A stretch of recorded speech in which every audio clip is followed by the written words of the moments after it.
Randy and Amber's divorce was a scandal. According to the ex-spouse, their marriage was a mistake. It all started when a successful businesswoman, owner of 2 restaurants named Amanda, sucks. I couldn't live in the country. It's so boring. I can't imagine what there is to do there. Well, there are things to do in the country, Amber said with a smile. And what's that? Amanda asked sourly. Less business, milking cows, Miss Kolesnikova inquired in a less friendly tone. If so, you are mistaken. I love the village where, in fact, I came from, and I never let anyone speak ill of it. I'd be glad if you could dissuade me. Amanda smiled, clearly not wanting an altercation. The village has woods, a river, Amber replied. You can also dig in the ground, plant vegetables, flowers, do some gardening. It's fun. Amanda didn't see it that way, and she said, of course, you want the Maldives. But what's good about the Maldives? Say, palm trees, sand. It's all foreign, not ours. But birch trees, daisies, in the morning with a glass of steamed milk, are your own. But it seems that not everyone can appreciate it. After a nice conversation between the 2 ladies, the wife of entrepreneur Randy Kolesnikov fell into disfavor with the spouses of his business partners. At the sight of Amber, they began to whisper, "Oh, it's true what they say. You can take the woman out of the village, but you can't take the village out of her. God knows." Amber, I can guess what they said about her, but it didn't bother her one bit. Let them scratch their tongues if they can't live without it, she thought. If anything, it was Randy's behavior that ticked Amber off. He didn't think to stand up for her. In fact, when the couple arrived home, he reprimanded Amber like a schoolgirl. You have no social skills whatsoever. You could ruin my relationships with some very serious and useful people. Helpful? And what, I wonder, are these puffed-up turkeys useful for? Exclaimed the wife. Perhaps they help you to brighten up a hard day's work. Stupid. The businessman threw down and said he wouldn't take her to any more events, as if Amber was a suitcase and not a beloved wife. There were many such incidents, and eventually she stuttered about divorce. Randy, however, didn't want to hear about it. The image of a model family man was important to him. So what kind of divorce are we talking about? The Kolesnikovs were also trying to keep the family together for the sake of their son, Jason. But if the marriage was starting to crack, it was only a matter of time before it ended. They were too different. Amber loved the country, nature, outdoor activities, while Randy preferred the metropolis and socializing. Amber enjoyed gardening, tending to the flowers, enjoying the heart, and she more than once offered to buy a dacha somewhere far away from civilization. Kolesnikovs had a country house where the family organized large-scale events, but about a garden and a vegetable garden, there was out of the question. The adjacent territory was decorated with faceless landscaping, which was taken care of by a specially hired person. Amber didn't understand why they needed a country house when they could have events at home or on rented grounds. And Randy had ridiculed such activities as picnics in the countryside, saying they were for the cheapskates. But can't I at least plant some flowers? Amber begged. No fooling around. Her husband cut her off. Amber missed those times when they were young, not rich, but infinitely happy. These nostalgic impulses only made Randy laugh. We have everything now, and thank God. In general, the dissonance was evident, and they couldn't or wouldn't compromise. Jason was 16 at the time. Randy did everything he could to keep his son living with him after the divorce. If you couldn't avoid divorce, you could keep your image as a great dad. Amber was hurt and disgusted, but on the other hand, living with Dad guaranteed the boy a good education and a decent future. And after all, no one forbade her to see her son. Jason had visited his mom faithfully for the first time after the divorce, but gradually his visits waned enough. Amber swallowed silently. That. Besides, the guy had to get ready for college, which meant there was no time for a trip to the village. The poor woman guessed that it wasn't so much about time as it was about desire, or precisely, its absence. Lack of attention from her absent father and mediocre upbringing had done its damage. Jason Wilson grew up to be a real nerd. When the kid was applying to economics, Landy told him that after he graduated, he'd work at his firm. The day after a raucous graduation party, Randy had spoken to his son about it, but Jason just brushed it off. He said he had a headache and wasn't ready to discuss it. Well, we'll wait until tomorrow, Randy thought. After the party, what kind of work talk was there to talk about? And they had a lot to talk about. But the next day, there was no talk. Jason was in a hurry, and when his father returned to the subject that evening, he wrinkled his nose like a toothache at the mention of work. "I don't get it. Are you going to sit on my neck?" He frowned. Randy frowned, perplexed. "But why on my neck?" replied Jason with a smile. "I just want to rest. You didn't expect me to be enthusiastic about my job right after graduation." The businessman sighed heavily. Frankly, that was exactly what he'd been expecting, and for a long time. At any rate, Randy himself had done just that. His hard work had been rewarded 100-fold. Randy became the owner of a chain of candy stores, but it seemed nature had taken a break from his son. After his divorce, Randy never married. The opportunity to have fun was given to him, but the businessman felt it was wrong for his son to be raised by someone else's aunt, and he hadn't met the one he wanted to spend the rest of his life with. So Wilson Sarre lived with his son. Randy had had to work hard to get into big business, and he didn't want the same for Jason. Let everything be honorable. A home, a proper education, and a business that he would inherit. Jason, you see, had decided to take a vacation. "Well, how long do you intend to rest? A month? 6? Dean had asked. "But a couple weeks would be fine," Jason said. "Preferably at a campground somewhere." A couple weeks at a campground," Dad asked. Dad boy confirmed, and then added, "Dad, well, you heard it all yourself. Why ask me 100 times? Really, why should I?" Randy chuckled. "All right, you'll get a campground, but after that I don't want to." He glanced meaningfully at his son, and the latter reported cheerfully, "Yes, Comrade Chief." And he's come back clearly rested. Jason seemed to have forgotten his promise. He made excuses like he wasn't in the mood yet and so on. Eventually, a month passed. The son was still doing nothing, having fun, mindlessly spending the money his father, and he, in turn, patiently waited for his heir to finally mature. There was no telling how long Randy would have been patient if Jason hadn't gotten behind the wheel of a brand new foreign car drunk. Luckily, there were no casualties. Unless, of course, you counted the storefront whose owner had demanded a fabulous sum from the Wilsons. "Do you realize how you set me up?" yelled Randy. So much so that his son's ears were ringing.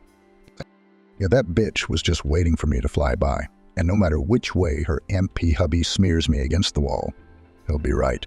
"Well, I'm sorry," Jason repented. "I won't do that again." "I'm sorry, I won't do it again," his father interjected. "Kindergarten, by golly." Anyway, that was how the paternal pain in his chest prevented Randy from finishing his sentence. "What is it?" Jason was startled. But Wilson, sir, slumped in his chair, clutching his heart. "Are they going to call an ambulance now?" whispered Amber, her lips escaping in a murmur, and shook her head. "I need to call Uncle Charlie as soon as possible. Find him on my phone. Cleveland. Why don't you take care of yourself, father-in-law?" Randy heard the voice of his old friend Charles Patrick Myers, head of the cardiology department, and he was relieved to realize he was alive. After all, he hadn't gotten half of what he'd set out to do, including making Jason human. "Yeah," he mumbled that inarticulately again, son, Randy guessed, and the businessman nodded. The men had met about 10 years ago at one of the presentations. The acquaintance turned out to be mutually beneficial. Randy was giving his new acquaintance a good discount on cakes and pies for the holidays, and Kyle organized free examinations for the owner of the pastry shop, and if necessary, hospitalizations for preventative care. After all, Randy was no longer a boy, which meant his health needed constant monitoring, especially with a son like that. Kyle Pavlovich took the businessman in like family. As usual, he provided Randy with a separate room and assured him, "If you have any special requests, I can't promise to bring you cognac and girls, but tea or something tasty is always welcome. I'll come by tonight.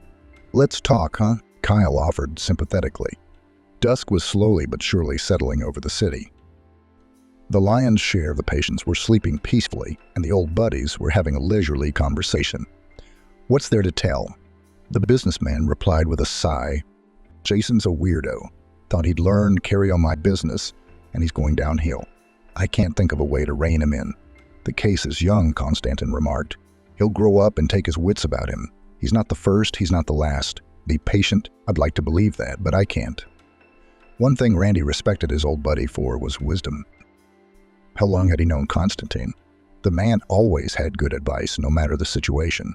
This time, however, the businessman was a little disappointed. But wouldn't Kyle have any good advice? It was easy to say, have patience, when his remnants seemed about to run out. Well, is that what I did wrong? Randy continued his wailing. Constantine gave him a hard look and asked, you really don't realize what?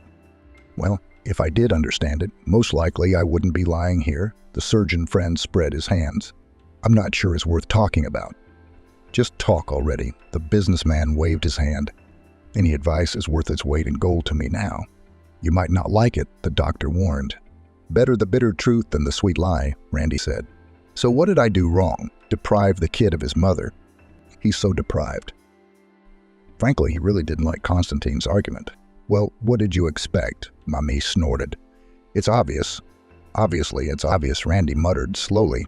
But it's not like I ever prevented them from seeing each other. They've seen each other, returned phone calls, seen each other, returning phone calls, Kyle repeated with irony in his voice. And you're always busy. But then again, what was the point of the whole boyfriend residency thing? Bit in my ear, the businessman admitted. What's there to say now? It's not my fault Jason stopped going to the village. It's his choice. On the face of it, it is, Kyle agreed. But think about it. At the time of your divorce, Jason was in 10th grade, then graduation and enrollment. But to top it off, a teenage infatuation with company stuff. What's with the trips to the country? You never had time for your son.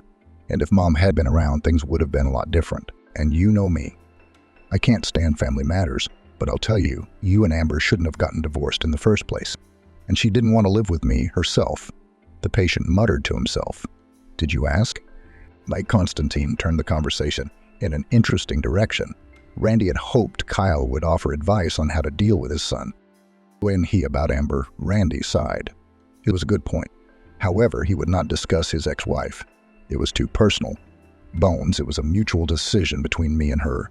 We decided that it was better for us to part and start a new life. Feeling she's alone and you're alone, Kyle stated thoughtfully. Why? Randy had no idea. Why was Amber alone? He could only assume that the grooms in the village weren't great. It wasn't that Amber was alone, though. She'd found some village shepherd and was now planting flowers. When Jason went to visit his mother regularly, Randy asked her how she was doing, casual. The son always replied, she's fine. Once, however, he added, fresher, better looking. Didn't that mean Amber had found her happiness? A woman is like the flowers her ex-wife loved so much. With a good gardener, they bloom and blossom. But that was just Randy's guess. As for the businessman himself, there were plenty of women after his money. Only he wanted to meet one who would love him. But unfortunately, he hadn't met one yet. Randy thought more than once that Amber was the only woman who loved him with all her soul. Randy had other concerns. So he decided to put off talking about love until a better time. But the ward manager, shrugging his shoulders and giving Randy a sly look. By the way, I'm short on orderlies. So, the friend asked, perplexed. So what? Kyle grinned. You were complaining about your son being out of hand. Let him work for a month, and he'll come to his senses. Labor, if you remember, turned a monkey into a man. Randy pictured his son wearing clothes and almost laughed. But there was common sense in the superintendent's words. When a man is busy working, he has no time to think about silly things. The important thing was to keep Jason busy, and it wasn't hard to create conditions that would force him to work hard. The men struck hands. Mr. Smith, you have a visitor, the nurse announced. Smiling, Randy nodded. Kolesnikov was an important patient. The entire staff knew him, and he remembered the names. The visitor was Jason. He didn't look giddy, but a shy schoolboy. How are you feeling? The son asked hesitantly. Better already, Randy smiled. Jason breathed a sigh of relief. God, he felt guilty. I brought you fruit. Oranges, kiwis, mangoes. Washed everything, the boy said. Well, good for you, exclaimed the father. And I have a business talk for you again. I realize that you just don't want to work for my firm. I don't. Randy nodded. But you have to work somewhere, right? I have to, Jason muttered doomily. His father thought it was a case of the saying, well, if it wasn't for luck, it was for misfortune. If that boy had known what was in store for him... So there you go, the businessman summarized. I talked to Uncle Kyle and he said his department is short on orderlies. What's that got to do with me? The son was genuinely surprised. Because our much-respected Kyle is offering you a job as an orderly, said the father. Very funny, Jason snorted. Yeah, I wouldn't say that, the father objected. But the son nodded ironically. I'll think about it. Think about it, son. Think about it, Randy smiled. Jason rode home in a cab and recalled the conversation with his father with a smile. An economics graduate working as an orderly, there was something about that, close to the people, so to speak. The old man had a good sense of humor. Taking advantage of his father's absence, Jason decided to throw a party. Randy is staying here, he told the cabbie. When they pulled up to the supermarket, the boy had a cart full of food and drinks. Looking forward to a fun evening, he moved toward the checkout line. I'm sorry, but there aren't enough funds on the card, said the young cashier. No, it can't be, Jason objected. Check again. First, the line got noisy. What the hell is this? You're supposed to be watching the balance. We have families, kids, he said. Maybe you have another card, the girl asked. Of course I do, Jason replied arrogantly, glancing nonchalantly at the crowd. He pulled out another bank card, but the result was the same. Wait. I have credit, the puzzled boy mumbled. Are you kidding me? Exclaimed a burly woman about 55 years old.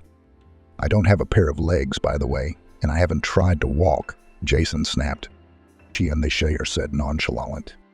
I'm sorry, but your credit card has been blocked. Jason sighed heavily. I think he was beginning to see what was wrong. In the end, he had to pay in cash. He had to give up a good half of the basket's contents, though. As he rode in the cab, he thought, it's been a long time since I've embarrassed myself like this in front of a bunch of assholes. Jason was stunned. He'd been an idiot to take Uncle Kyle's offer ironically. He thought his father was joking about blocking his credit card and all the money on his other cards. My cell phone rang. My dad just told me something interesting from the bank, Randy began curtly. You tried to spend $168. Jason didn't feel like throwing a party. He decided to give Emily a romantic evening. Well, I tried, his son sighed. Now, Randy said, if you want access to money, get a job. But I can't live without money, interrupted the father. No one's arguing. You can't live without it. Only normal people earn money, not sit on the backs of their parents, he said. When I was your age, I worked my ass off. And as you can see, I haven't fallen apart. Why the hospital? I'm not a doctor. Because the prospect of working in a specialty didn't appeal to you, Randy grinned. You can work as a hospital orderly. You don't need a medical degree. The pay's not much, but the food's free. I see, Jason said sadly, imagining the food there. Good, the businessman said approvingly. When you've worked a month, the money will be returned to your accounts and your credit card will be unblocked. You'll find yourself a worthy bride, get married, and live the life of a model family man. What's that for? Jason marveled. Because, son, it's time for you to settle down, Randy answered. Dad, where am I going to find a bride? He asked, almost crying. You could find a bride in a hospital, Randy said. It's all sick people there. What kind of brides are there? What am I going to do with her? But Randy wasn't interested in that at all. How much blood did his son take out of him? A lot. Well, let him see that it's not all work and no play. The heir to the candy store chain took his father's words at face value. Jason had a girlfriend, Emily, but knowing how Randy felt about modern silicone dolls, his son was seeing her in secret. The hospitalization allowed Jason to invite Emily home. Well, we'll discuss our future lives at the same time, he thought with a chuckle. He uncorked a bottle of brandy and drank it. He needed a drink. Emily was as pro-life as her boyfriend. They had a lot of fun and gave her parents a lot of trouble. The phrase, if anything, we'll get away with it, became their credo. Jason busied himself with preparing dinner, downing a quarter of a bottle of brandy. His mood was lifting, and he even managed to find an upside to the situation. Being an orderly, like getting married, seemed like a kind of reality show that could diversify his life. Wasn't that a plus? They would be together forever, which meant that every moment of their life together would be an exciting adventure. That wasn't just a plus, it was a plus. What about the money? I mean, Dad promised to pay back every dime. But I'll keep my word, Jason thought, and took a generous swig of brandy. Emily was as beautiful as ever. Her waist-length platinum hair was like expensive silk, and her flawless, light makeup emphasized the beauty of her bright blue eyes and seductive lips. Jason suspected that this seductiveness was not natural, but the good work of a makeup artist, but he always mentally forgave his lover for this, in general, innocent lie. So what if Emily looked 200%, and the rest, the little things of life? Jay, my sweetie, she said playfully. Hi, doll, Jason said in a husky voice, accepting her expensive summer coat of shiny purple satin. I see you've had a drink, Emily jokingly wagged an intricately manicured finger at him. I have, the boyfriend admitted, and added with a sigh, so what? Come on in. I've prepared a romantic dinner. Romantic dinner. Rounded eyes, blonde beauty. In your opinion, is this something new, eh? But you said yourself that everything in life should be tried. So let's try a little romance. It can't hurt. Is something wrong with my Jay? She asked, powdering her nose. Something happened, he nodded grimly. My dad got me a job. Well, it was bound to happen sooner or later, Emily said. You're the only heir after all. Who better to carry on the business than you? Me, the business. Jason grinned. Unless it's the health department. Emily's eyes widened in surprise. What? She asked. What does the health department have to do with it? Because my dad got me a job as an orderly in the cardiac ward of the city hospital. Emily laughed out loud. Admit it, which one of you was joking? Emily asked her friend after she had laughed. I thought Dad was joking too, Jason grinned wryly. Until he got there. So he meant it. No way. She was surprised, realizing that no one had meant it as a joke. What was I saying? Yes, Emily.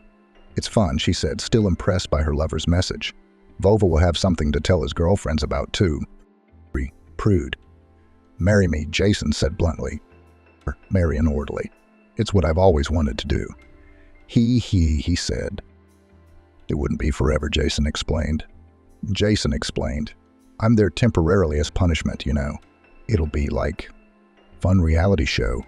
It'll be life among the common people and then the wedding, you know. May say, Emily said deep in thought. You oversleep. Kolesnikov decided to leave. I think I'll go. When will I see you in another life, Jay? She smiled. In another life, Jason was discouraged. His sister's outburst wasn't a very pleasant feeling, though.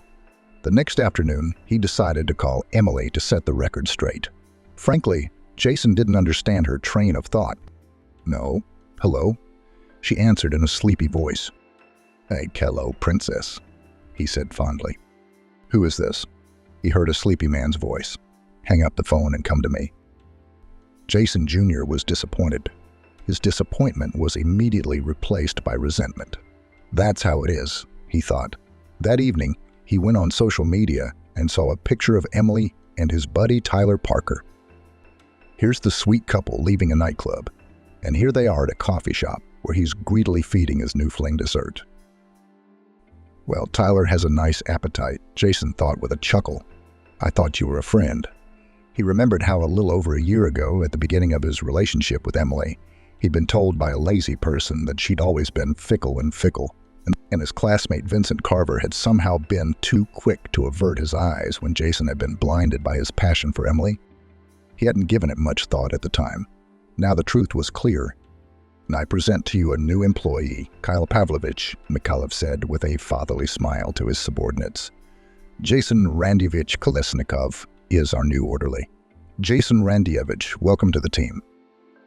Thank you, he nodded, suddenly feeling like a lost boy. In a way, he was. The men had agreed that within the walls of this hospital, his father was a stranger to it. Randy was one of the VIP patients, a man from a completely different world. At least to his co-workers and the other patients. You wanted a reality show, Jason chuckled to himself mentally. So get it and sign your name. You're welcome. The ward manager smiled and turned to the handsome, skinny guy who looked a little like a gypsy. Tyler's assigning you a rookie. You see, Jason's in the loop, so we explained to him the ins and outs of the job. You know the drill. The kid nodded. All right, let's get to work, Kyle proclaimed. And the employees went about their work. Let's go, Tyler said to Jason, pointing with his eyes somewhere under the stairs. He had no choice but to follow his new colleague. The boys went into a small room, and the mentor, pointing Jason to an old chair, began to outline the duties. Rep ship. Jason raised his eyebrows in bewilderment. What the hell is that thing? It's a receptacle where the bedridden dispose of themselves, Tyler explained with a smile. Am I supposed to clean it up? Jason asked in a low voice. Well, who else would? His coworker chuckled. Not Kyle. You might want to take off your watch. They're going to change your legs. You wouldn't believe the rabble they bring in here. That's what I'll believe, the trainee thought with annoyance. I would rather not believe that normal people are brought here. Unless, of course, you count the VIP patients. Let them try, Jason said with a snort. My father. He faltered when he remembered the contract. But Tyler didn't seem to be the type to be diplomatic. What about your father? He grinned. Judging by your watch, your father's not a poor man. Judging by the fact that you're here, it's not so simple in your noble family. You better watch your family, Jason said. When I have a family, then I'll watch my family, he countered. And since I've been assigned to look after the new employee, I'll confine myself to that. Let's go through the wards and take out those ships you are so interested in. Take the watches off them. Jason thought for a moment but took the watch off. The sight of the sick, especially the elderly, was depressing. They seemed to have an expression of resignation to their unenviable fate. Looking at the older man with the mask-like face, Jason shuddered. He turned sharply, and the contents of the ship were on the floor. Ouch, was all he said. Tyler struggled to keep from laughing, but he managed to control himself and told his ward to clean up the mess. I thought there were special people for that, Jason said, confused. Of course there are, his colleague said with a chuckle. Those people are you and me. And as the person who's supposed to be bringing you up to speed, I can tell you one thing.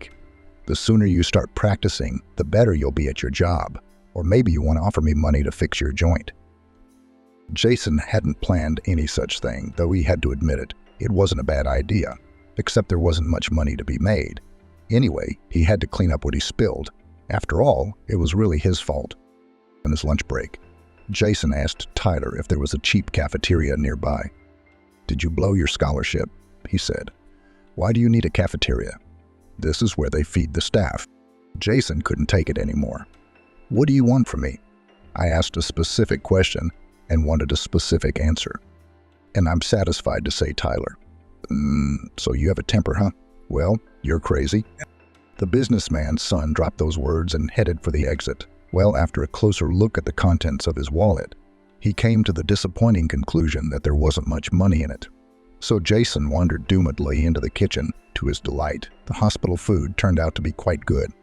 Jason ate the rich borscht and suddenly remembered his vacation in the village. His grandmother's mashed potatoes and cutlets were also excellent, just like his mother's. I should go visit her, by the way.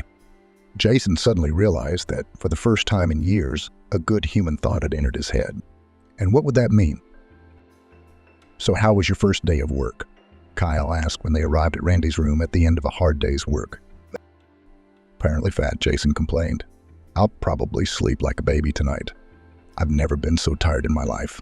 Well, the laughter, Kolesnikov's CR, is not for you to ride on, say Kozlov's. Well, how do you like your mentor? Kyle asked.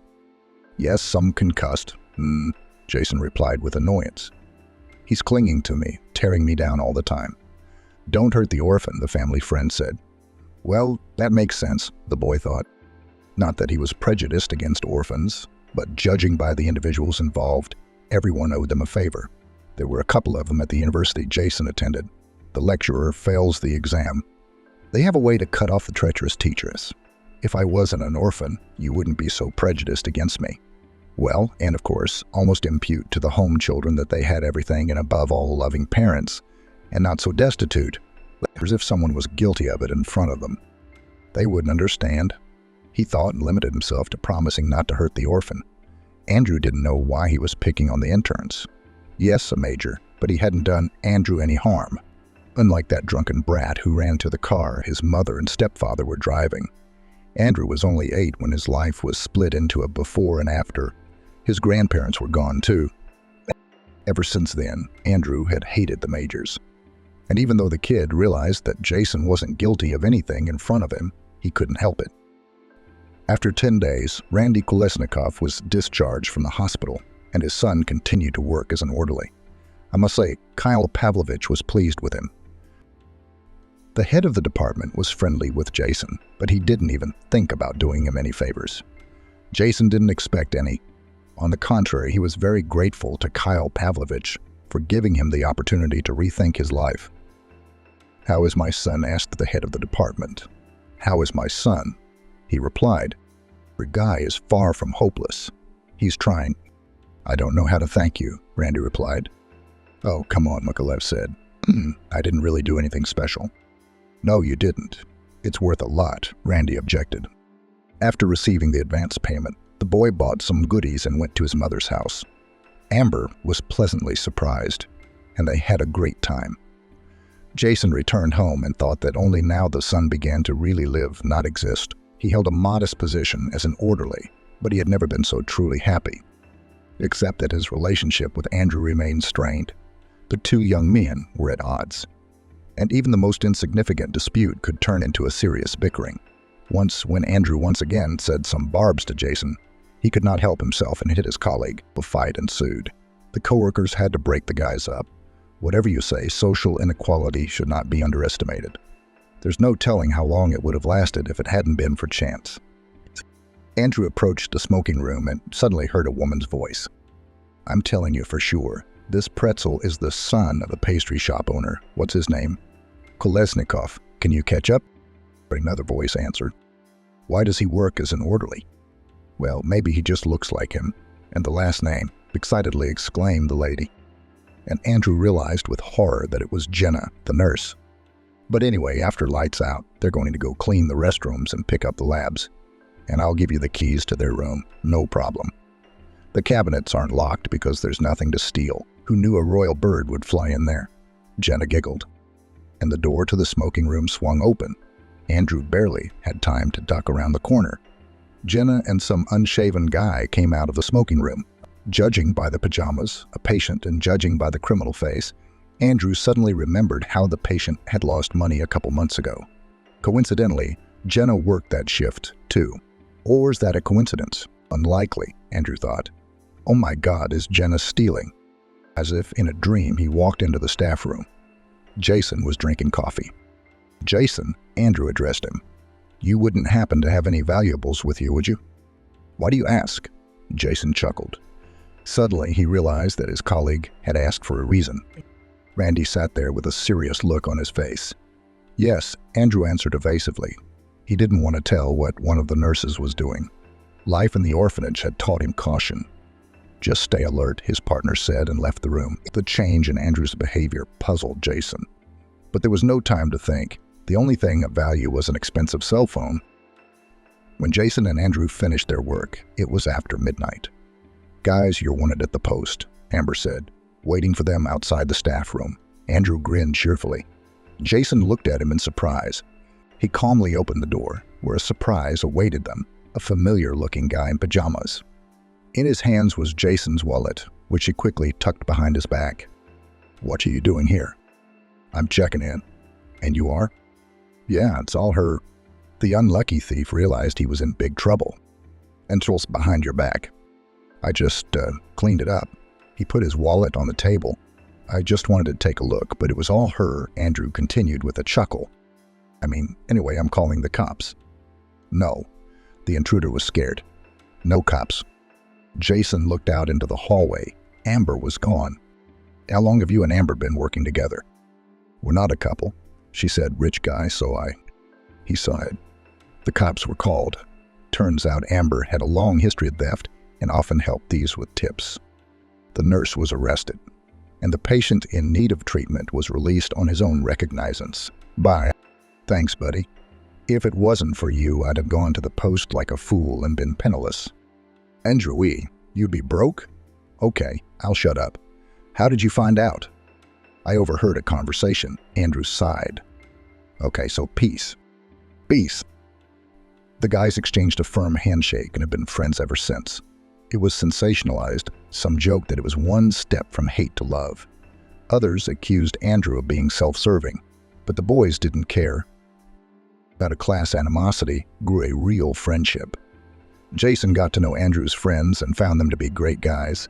They went fishing together, and the businessman's son decided that outdoor recreation was more interesting than nightclubs. Then a young, pretty woman was brought in with heart pains. Upon seeing her, Jason realized he was missing, not without the help of Uncle Kyle.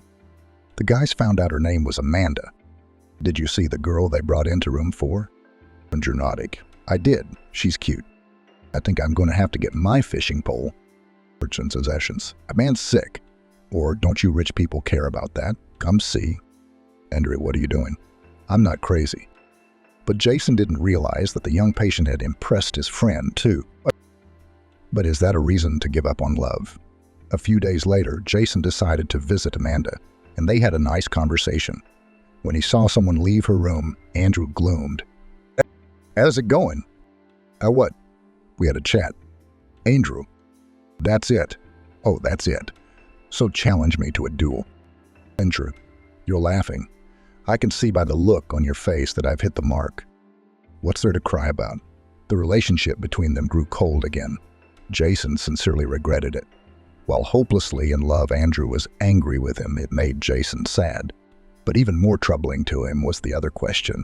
Why was such a young Amanda complaining about her heart and not looking like someone with a congenital vice? "I don't know." Rita shook her head. It had only started recently. And as the doctor says, there are practically no characteristic signs, except for the pain behind the sternum. Her fingernails are quite normal. She glanced down at her hands, and Jason saw the wedding ring. "So you're married?" The boy's voice was disappointed and embarrassed. "Yes," Marguerite nodded. "Why doesn't your husband come to the hospital?" Jason asked. "Oh, that's probably none of my business." "It's no big deal," Rita smiled. "It's just that Victor is busy all the time.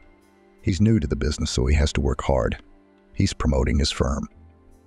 "I see what kind of firm Stimulus is." "Stimulus?" "That's what he said." Are you sure?" "Of course. Stimulus has been on the market for a long time," Jason said, puzzled. "It doesn't need any promotion." "I don't know about that. The economics graduate hadn't worked a day in his specialty because of his carelessness. But he knew a thing or two about business, and the firm Stimulus was well known to him. If only because his buddy Oliver worked there. That's who Jason called. "Victor Muratov?" Oliver asked. "No, I'd never heard of him. I could look him up." An hour later, Jason learned that there was no Victor Muratov at Stimulus. And in another hour, he knew that this guy didn't work for any of the firms in the city. "So Victor has been lying to me all along," Rita said, confused. "Why did he take out a big loan in my name? He said he was going to invest it in the business." It was obvious to Jason that the pretty lady's husband was a con man. He got cold feet. This could be dangerous. Sergei had heard many stories about people who took out loans on other people and then disappeared. He wanted to share his thoughts with a smart person and make a plan of action together, like Andrew. But what better reason to make up? His partner, however, met him flatly. "Wow," he said ironically. He decided to play the noble knight, and now he got into trouble.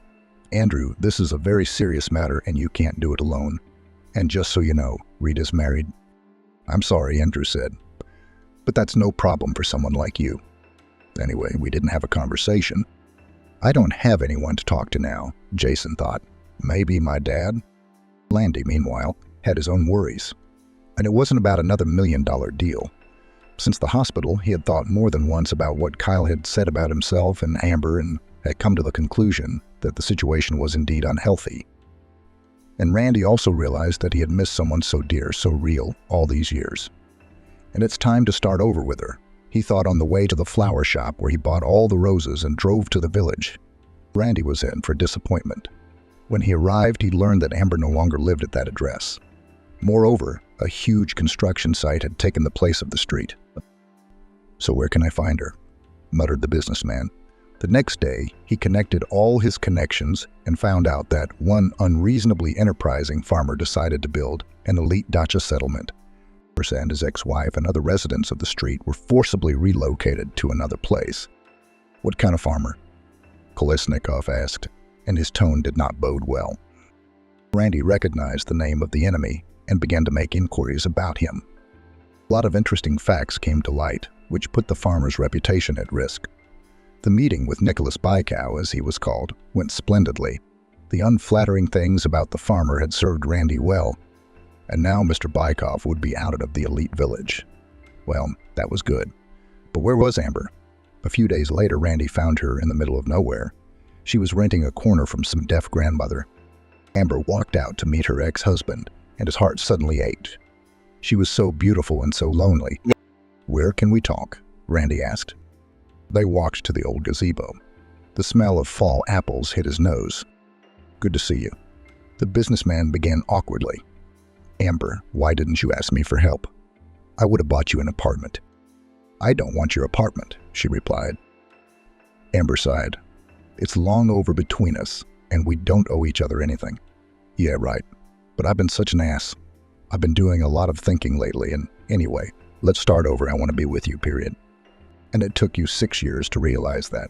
Through her tears, she smiled. "Better late than never." Disarming, the ex-husband smiled. His cell phone didn't answer. Jason was worried sick. Randy was in the country dealing with his ex-wife's problems. The secretary answered, and the connection was bad. Fine, but message of the rituals was something Jason had been wondering about. Things could still be good at his parents' place. Yes, but who should I consult with now about Marguerite's spouse? So the boy decided to proceed at his own risk. He already knew that Rita didn't have any heart problems. There was a powerful drug in her blood that could trigger a heart attack, Kyle said. Well, did Jason assume something like that? He'd gotten some people involved and finally got Victor Murray to come clean. Rita's husband interjected. Well, let's talk where and when. Tomorrow at 10 p.m. would be fine. Write down the address. The meeting place turned out to be a country house, which looked uninhabited. There was no fence and the yard was overgrown with grass. Is there someone there? Jason asked cautiously. Yes, there is, he was assured by a guy with a predatory face coming out of the kitchen. To what do I owe the honor? What firm do you work for, Mr. Murray? Jason asked him curtly. That's what I wanted to talk to you about. He grinned. That, too. Well, Victor said thoughtfully. Then he threw Jason down on the table, started choking him. As he tried to free himself, he kicked the oil lamp under the table and a fire erupted. Murray screamed. He released his victim and ran out of the house. Jason, rubbing his neck, tried to follow, but the collapsed logs blocked his path. Rita whispered softly. He was losing consciousness. Jesus, exclaimed an elderly vagrant who was passing by. He saw the man trying to get out of the house and rushed to his aid. Hold on, boy. The tramp urged and pulled Jason to a safe distance, called the fire department. And soon, when Andrew saw his partner arriving by ambulance, he nearly fainted. The grudge he'd been harboring against his friend suddenly seemed like nothing. Comrade Koba, Jason survived. Randy loved getting up to the sound of the roosters singing. It was an unforgettable feeling. And when you're with the one you love. Now he was sitting on the porch in the old tracksuit of his late husband's late husband, breathing in the country air, listening to the sound of the river and enjoying nature. Suddenly, two unpleasant men entered the yard and their faces hinted eloquently at their criminal past. Man, there is a bazaar, said one of them. But first, hello, Randy replied nonchalantly. You got that behind the bull? You've got everything and anything, nodded the other. If you don't get it, we'll pull you out of the ground. And then we'll bury you. Or the other one. What are you going to do? Amber asked fearfully. I think I'll take a break and go to town, Randy replied. Let them think I'm scared of them. So let's go. I can't get a hold of you, Kyle said when he did. We get over here right away. Jason, something's wrong, Randy. Your son was hurt in the fire. He's alive. The terrified parents asked in chorus. Alive. Michael nodded. But Jason needs emergency surgery, or he risks losing his children for the rest of his life. And the operation requires a blood transfusion. There were plenty of people willing to donate blood, but Andrew was the only suitable donor. But now you and I are blood brothers. He thought with a smile as he looked at Jason, still awake from the anesthesia. Despite the blood loss, Andrew felt great. When Jason saw his parents together, he couldn't believe his eyes. He's awake, his mother said, laughing. Oh, you. His father said jokingly. But who goes alone to meet such people? Do you already know? We know a lot more than that. Randy smiled and began to tell his son about his misadventures. Victor Murray was apprehended shortly after the fire, and he turned out to be Bykoff's son. And the last name? Jason noted. The poisoner's parents were married, Randy explained. The fact that the farmer's son turned out to be the poisoner played to his advantage, helping him win in court and saving the villagers from forced eviction. There was another great moment. Andrew found his birth father. When he saw his friend's savior, he almost fainted. Staring at the boy was an aged and battered copy of himself. Randy even had a mole under his lip. The guy asked the tramp in an expensive former voice, "Your mother's name wouldn't happen to be Andrew, would it?" "It was," Andrew replied. "Mom died." "My God, kingdom of heaven to her." The man crossed himself and told him that years ago he had a relationship with Andrew's mother. "We broke up. And I didn't even know that Vera was pregnant," Ivan said with a sigh. "And then I started gambling, lost my place." So Randy took me on as a manager for a farm he started in the village. "A manager?" Ivan asked incredulously. "That's too much for me." "It's all right," Randy assured him. "The man who saved my son's life is the only position he deserves." 3 months passed. God's servant Randy and God's servant Amber are married, the priest chanted, and goosebumps ran down Jason's skin. These two were his parents. "You and I are getting married too," Jason whispered to Rita as they walked out of the church. "So you haven't even proposed to me yet," she laughed. "I believe I have. Andrew will be a witness, easy," his friend assured her. And a month later, Jason and Rita were married. The husband and his mistress were already rubbing their hands together, but they had no idea how their wife would teach them a lesson. Kira, as long as she could remember, had always dreamed of warmth, care, and attention. All this she lacked since early childhood. Kira's mom died of a heart attack when the girl was about 5 years old. Doctors warned Adelaide about the risks, but the woman still decided to give birth. For the first few years of her life, Kira was the most loved child in the world. She vaguely remembered those times: warm hugs, her mother's gentle words, and kind smiles. But of course, Kira couldn't remember the details. Mom's face was lost in the fog. The meaning of her phrases slipped away. Then Kira was left alone with her father, a sullen and taciturn man. He fulfilled his parental duties faithfully, fed his daughter, bought her clothes, even checked her lessons. But any heart-to-heart talks were out of the question. Her father asked only specific questions about her grades at school, her health, her plans for vacations. Sometimes he wondered if someone was hurting his daughter. That was all.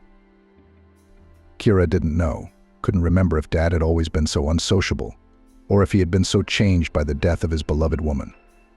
From neighbors, Kira had heard more than once that her father loved her mother very much, long sought the favor of a modest beauty, and then, when Elsa married him, fulfilled her every wish. Kira was hard to imagine her eternally dissatisfied with something father so romantic, in love, attentive. Becoming older, the girl understood the father blames his daughter for the death of her spouse, accidentally overhearing his conversation with a neighbor. The men were standing in the stairwell, and Kira was just returning from school. The anniversary of Mom's passing was approaching. That's probably why the neighbors, longtime pals, had struck up this conversation. "I told her to get an abortion," Dad said quietly. "And she wouldn't have it. Let it be," she said.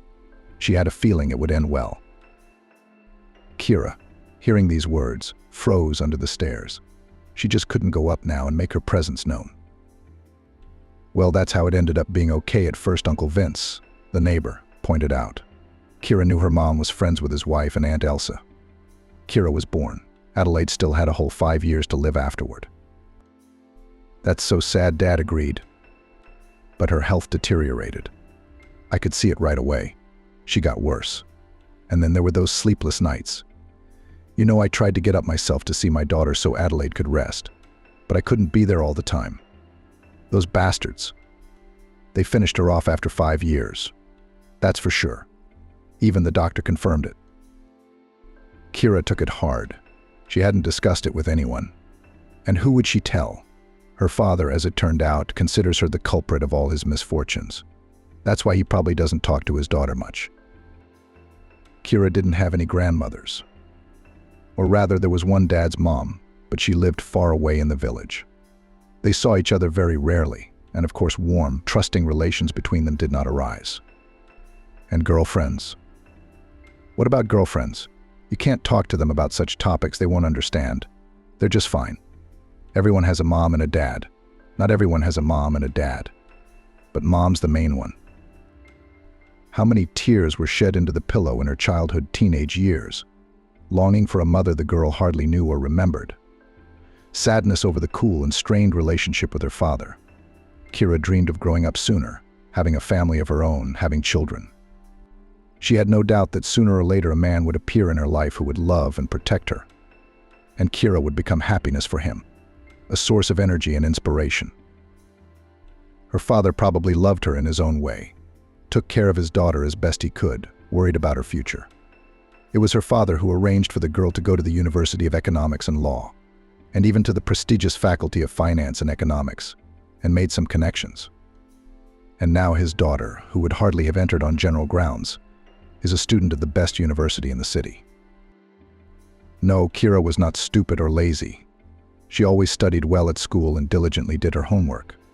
But just to enter this faculty required quite outstanding abilities. The girl didn't have them, so her father helped her. True, among Kira's classmates, as it soon turned out, outstanding abilities possessed few. So many then got into the university in this way either for money or by blat. Kira liked studying, and with classmates somehow immediately formed a warm, friendly relationship. A wonderful student time began. Life had changed a lot. Kira felt that very soon she would become an adult and independent. That means that her dream of a loving family is very close. In the 4th year, fate dealt the girl another crushing blow. She was left all alone, her father frowning and taciturn, but so reliable, died. In the shop where he was working, a gas cylinder malfunctioned and a fire broke out. There were few victims, but Kira's father was among them. Only left alone in the whole world, Kira realized that all this time felt the support and love of a loved one. Yes, her father was like that. He couldn't express his feelings, didn't speak much, but now Kira realized how much he did for her. About a year the girl came to herself, getting used to the new world without her father, and then Andrew came into her life. Andrew was a student of their university, but he studied at a different faculty at the law school. That year he, like Kira, was finishing his studies. They met at a common lecture for soon-to-be graduates, which was held in the auditorium. The young people were told about the very procedure of graduation, state exams and diploma, familiarized young people with possible employers, presented companies that offered jobs to the best and most diligent students. It was interesting. Kira happened to be among strangers. Her friends were sitting at the other end of the hall, but Kira was a little late, and there was no place next to them. Therefore, Kira had to settle down where there were still empty chairs. At first, all the girl's attention was focused on the stage. She caught every word of the speakers, even wrote something down. Kind of boring and unexpected question caught the girl off guard. She turned around to the speaker. A handsome guy was looking at her with a smile. A wide, white-toothed smile, correct facial features, and bright blue eyes immediately charmed Kira. There was such interest in them. The girl suddenly felt that she was not indifferent to this man. "It's deadly dreary," repeated the young man. "And the weather outside is so wonderful. Spring is in full swing. There's a festival of spring flowers in the park, by the way. Why don't we run away?" It was the first time Kira had seen this guy. Besides, the lecture was very important and interesting. And after it, Kira and her friends agreed to go to the library to prepare together for the test. But all this somehow suddenly lost importance, and the girl nodded in agreement. The guy glowed, as if her answer made him the happiest person ever. He confidently took Kira's hand and led her away from the classroom. The weather really turned out to be wonderful. The sun was shining brightly from a clear, soft blue sky, and the newly blossomed greenery was fresh and clean. The air was filled with the aromas of plants that were beginning to bloom. On the way, the young people got acquainted. It turned out that the guy's name was Andrew. He admitted that as soon as he saw Kira, immediately could not take his eyes off her. "You're just an incredible beauty," he said, looking at the girl. And the one, strangely enough, did not feel a shadow of embarrassment, although always distinguished by modesty. I looked at you. I dared to speak for a long time. I was so afraid you would send me away. When you agreed to leave with me, I had a mountain off my shoulders," Andrew admitted. Kira was pleased to hear those words. She liked Andrew more and more. What if she had forbidden herself to even dream about him so that she wouldn't be disappointed? What if he was the man she would later start a family with? Yes, these thoughts visited Kira at the first acquaintance. They started dating. Andrew turned out to be a reliable, loving, sensitive man. Having learned the story of the girl, he took her under his wing. In everything, he tried to help Kira. The guy even helped her make repairs. More precisely, he did it himself, almost alone, because the girl did not understand anything about it at all. A little more time passed. Young people graduated from university, and both got a job. Kira became an accountant in a small firm for the installation of intercoms. Andrew went as an assistant judge in the local court. Kira knew by then that Andrew was growing up without a father. His mother had given birth to him at a rather late age, as they say, for herself.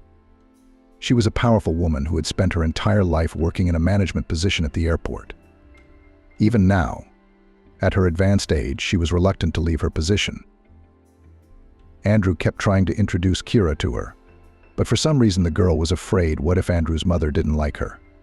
What then, if this woman will be against the relationship of her only son with a poor commoner? Andrew laughed at these fears. Mom isn't like that. Yes, she's used to bossing around, but in everything that concerns me, she gives me freedom and autonomy. I've been on my own for 6 years. She's always worked hard, and I've stayed at home on the farm. So don't worry, I'm not a mama's boy, and she's not a monster. Still, Kira persistently made up excuses not to go to Andrew's mother's house. Worried, afraid of this meeting. And then Andrew proposed to Kira. It cannot be said that it was completely unexpected. Relationships of young people have long been strong, warm, very close. The way of life without each other they no longer imagined. The girl had no doubt that Andrew was exactly the person she had dreamed of since childhood. He gave her everything that Kira so lacked: love, attention, care, tenderness. With him it was possible to talk about any topic. A soulmate. A soulmate. Sometimes Kira couldn't believe her happiness. But all this might not have happened if she hadn't found herself that day at the lecture in the chair next to Andrew. Such a fateful accident. Andrew did everything beautifully, just like in the movies. Invited Kira to a restaurant to celebrate his small promotion. The girl did not even guess about the true motives of this date. Then suddenly musicians came up to them and played a beautiful melody. Kira, flapping her eyes in surprise, looked at the men in white tails.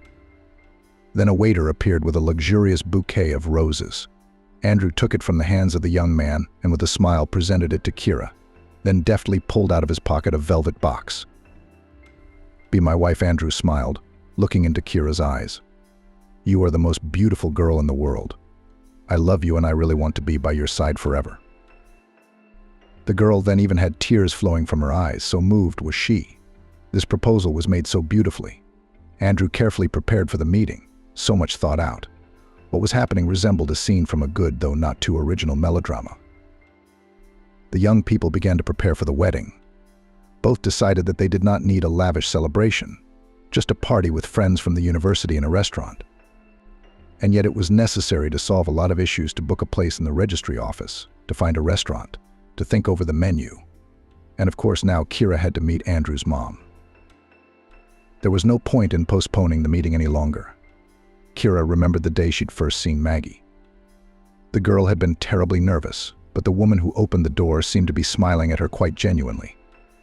Tall, slender Maggie looked very stylish in her elegant dress, with her hair slicked back smoothly. A real lady. And she behaved in a very friendly and polite manner. True, Kira immediately realized that Andrew's mother belongs to the so-called cold type of women carrier, accustomed to work hard, compete, and achieve their own. From such a woman cannot wait for heartfelt conversations, warm hugs. You couldn't expect any worldly advice from her. Maggie will definitely not become a second mom. And in the role of a cozy grandmother, spoiling grandchildren with pies, it is also difficult to imagine her. But that's the small stuff. Maggie caused Kira respect and even admiration. You bet, because she achieved so much on her own, became a big boss and a wonderful son raised. All this alone, without the help of her husband or relatives. After the wedding, the young people began to live in Kira's apartment. Both worked. Andrew received a good salary. Enough even for some excesses, cafes and restaurants, beautiful clothes, concerts, and most importantly for traveling.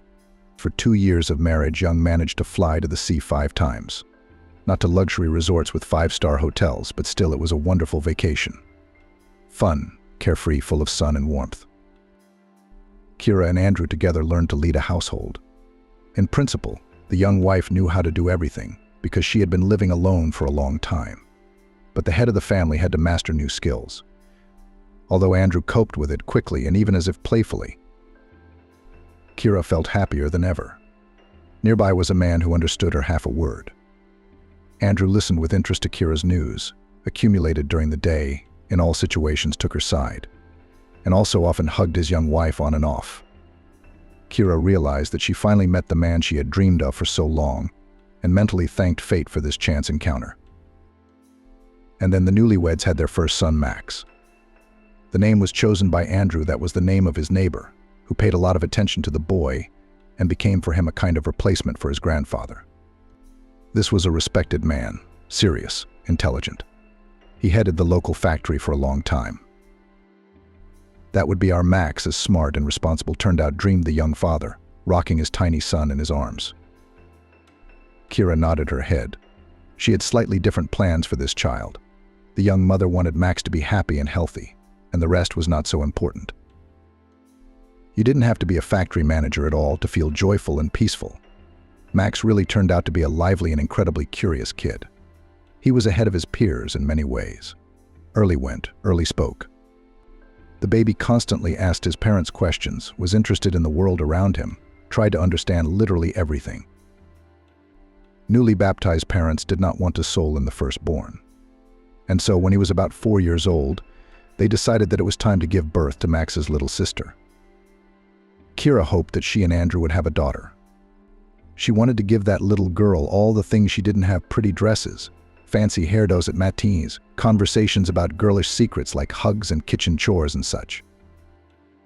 But Vince was born a wonderful blue-eyed baby, charming in the first days of life, charismatic, attracting the attention of others. Well, for a daughter then? Next time Andrew smiled, rocking the stroller. It was their first family stroll through the city. Max was holding onto the handle of the stroller too. He was so looking forward to his brother, so excited to see him. But when Vince was brought home from the hospital, he was a little disappointed. It turned out Max had hoped his brother would be older right away. He'd imagined a boy with whom he could play catch-up or hide and seek. Time flew by at a dizzying speed. It turned out that coping with a couple of little boys at once is not so easy. And then Maggie suddenly came to Kira's rescue. Every day after work, her mother-in-law hurried home, quickly changed her clothes, had dinner and went straight to her daughter-in-law. Andrew was often delayed in court, sometimes came only late at night. By evening, Kira was completely exhausted, and at this difficult period, Maggie appeared. To take care of the grandchildren, she would go out with the kids to walk in the yard. Sometimes they'd go farther, to the park. It was only 2-3 hours a day at the most. But how Kira waited for them every time. While the children were away, she had time to clean up, cook something, go to the bathroom. And all this in peace and quiet. It would seem a trifle, but for a young, tired mother, it was a real salvation. How grateful Kira was to Maggie. She repeatedly told her mother-in-law about it, and the latter smiled discreetly and replied that she herself was happy to communicate with her grandchildren. No, a warm and close relationship between daughter-in-law and mother-in-law never developed, although Kira wanted it very much. She invited Maggie to tea, tried to make frank conversations, but this woman was some too aloof, cold and inaccessible, like the Snow Queen. Either she had such a character, or she didn't like Kira very much after all. Eventually, Kira stopped worrying about it and accepted the situation as it was. Maggie did not interfere with her daughter-in-law with advice, reproaches, and moralizing. She appeared when Kira badly needed her, and helped the young mother a lot. Perhaps the woman herself did not even realize how she supported Kira in a difficult period. Some more time passed, the boys grew up. Now they both went to kindergarten, and Kira was finally able to go to work. There was more money in the family. The couple began to plan a summer trip to the sea. It was to be the first for their children. And then life in the country began to change. Enterprises were closing one after another. This fate befell the firm where Kira worked. The woman was out of work. Andrew's salary began to be delayed steadily, which, by the way, at the new price level was not enough even for the most basic necessities. Andrew was now practically never at home at all. After a working day in court, he ran around the city in search of part-time work, somewhere to guard a warehouse, somewhere to help unload a truck. The man grabbed every opportunity to bring an extra penny into the house. Kira was now at home. She was looking for a job in her specialty. She ran to interviews, gave ads in newspapers, but there were no results. As a result, the woman could not even find a job as a salesperson. The supply of jobs in their town at that time far exceeded the demand for them. Kira was glad that she had at least managed to find a job as a cleaner. Now she cleaned the entrances of the neighboring building in the early morning while everyone was still asleep. The pay was low, but the upside was that the job ended before noon, and the whole day was free. Money was scarce. The children were growing at a dizzying rate, and their clothes were quickly becoming too small for them. They also needed to eat a full meal. Andrew and Kira could sit on buckwheat or pasta, but the boys needed vitamins, meat, fruit, and milk. Young spouses were often close to despair. It was Maggie who kept them from being completely lost. She had long ago been cut down, as she was old enough to be on a well-deserved vacation. And just someone needed a warm place, which for a long time was occupied by a firm and principled boss.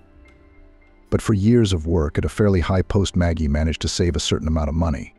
She dreamed of buying a small house by the sea, where she expected to meet old age. But circumstances have changed, and prices have risen. Now the woman's savings would not be enough for a decent place to live, and she was not going to buy anything. So Maggie used her savings to sponsor a young family every month. Both Andrew and Kira knew that if anything happened, they wouldn't be lost. Maggie wouldn't let them go under. But at the same time, they both didn't want to abuse the woman's help, and so they tried, stretched as hard as they could. It was hard, and yet the feeling of a strong rear guard kept them from getting discouraged. Despite everything that was happening, Maggie still remained for Kira incomprehensible, almost a stranger. Her mother-in-law kept her distance from her daughter-in-law, and with her son she did not open up and did not hug. But with grandchildren, a different matter. Only next to them the woman blossomed. She unashamedly hugged, kissed, called affectionate nicknames. And the boys reciprocated her grandmother. Kira sometimes tried to talk about it with her husband. "Never mind," Andrew replied. "That's just the way she is." I will try to keep the text as close to the original as possible, without adding new sentences and paragraphs. The length of the text will be roughly maintained. Dialogues and direct speech I will highlight according to the rules of the Russian language.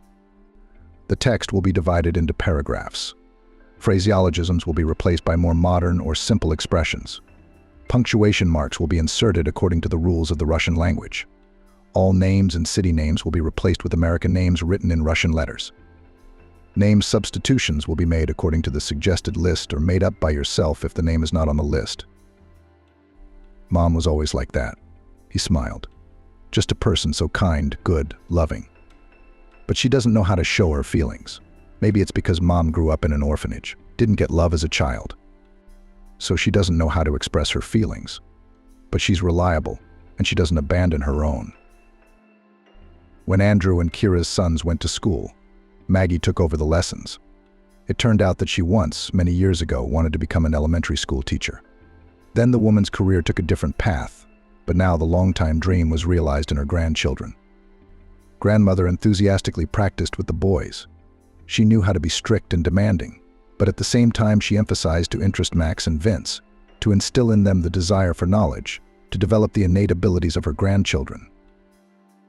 While their parents were trying to make a few extra pennies and were out working, their children were not running around the yard as street kids. They were under the reliable supervision of their grandmother, who invested a lot in their development. The result was pleasing. Both Max and Vince were the best students in their classes. They also excelled in sports. Maggie had time to drive them to the volleyball club on the other side of town. In this sports center worked the best coach, and Maggie did not agree to anything less for her grandchildren. And so they lived, trying their best, supporting each other, raising their children. And then one day Andrew got tired of living, as the man himself put it, a miserable existence. He decided to risk opening his own business.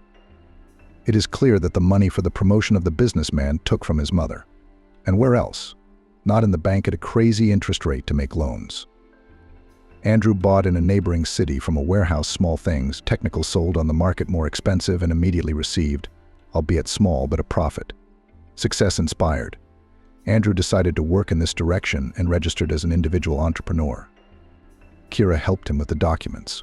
She was an economist. She worked as an accountant for a long time.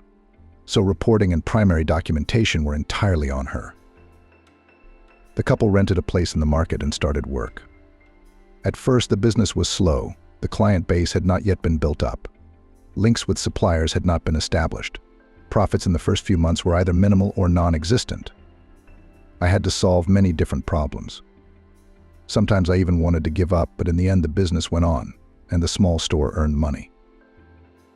Finally, the family had some money, albeit small, but it was their own. They didn't have to ask Maggie for help anymore.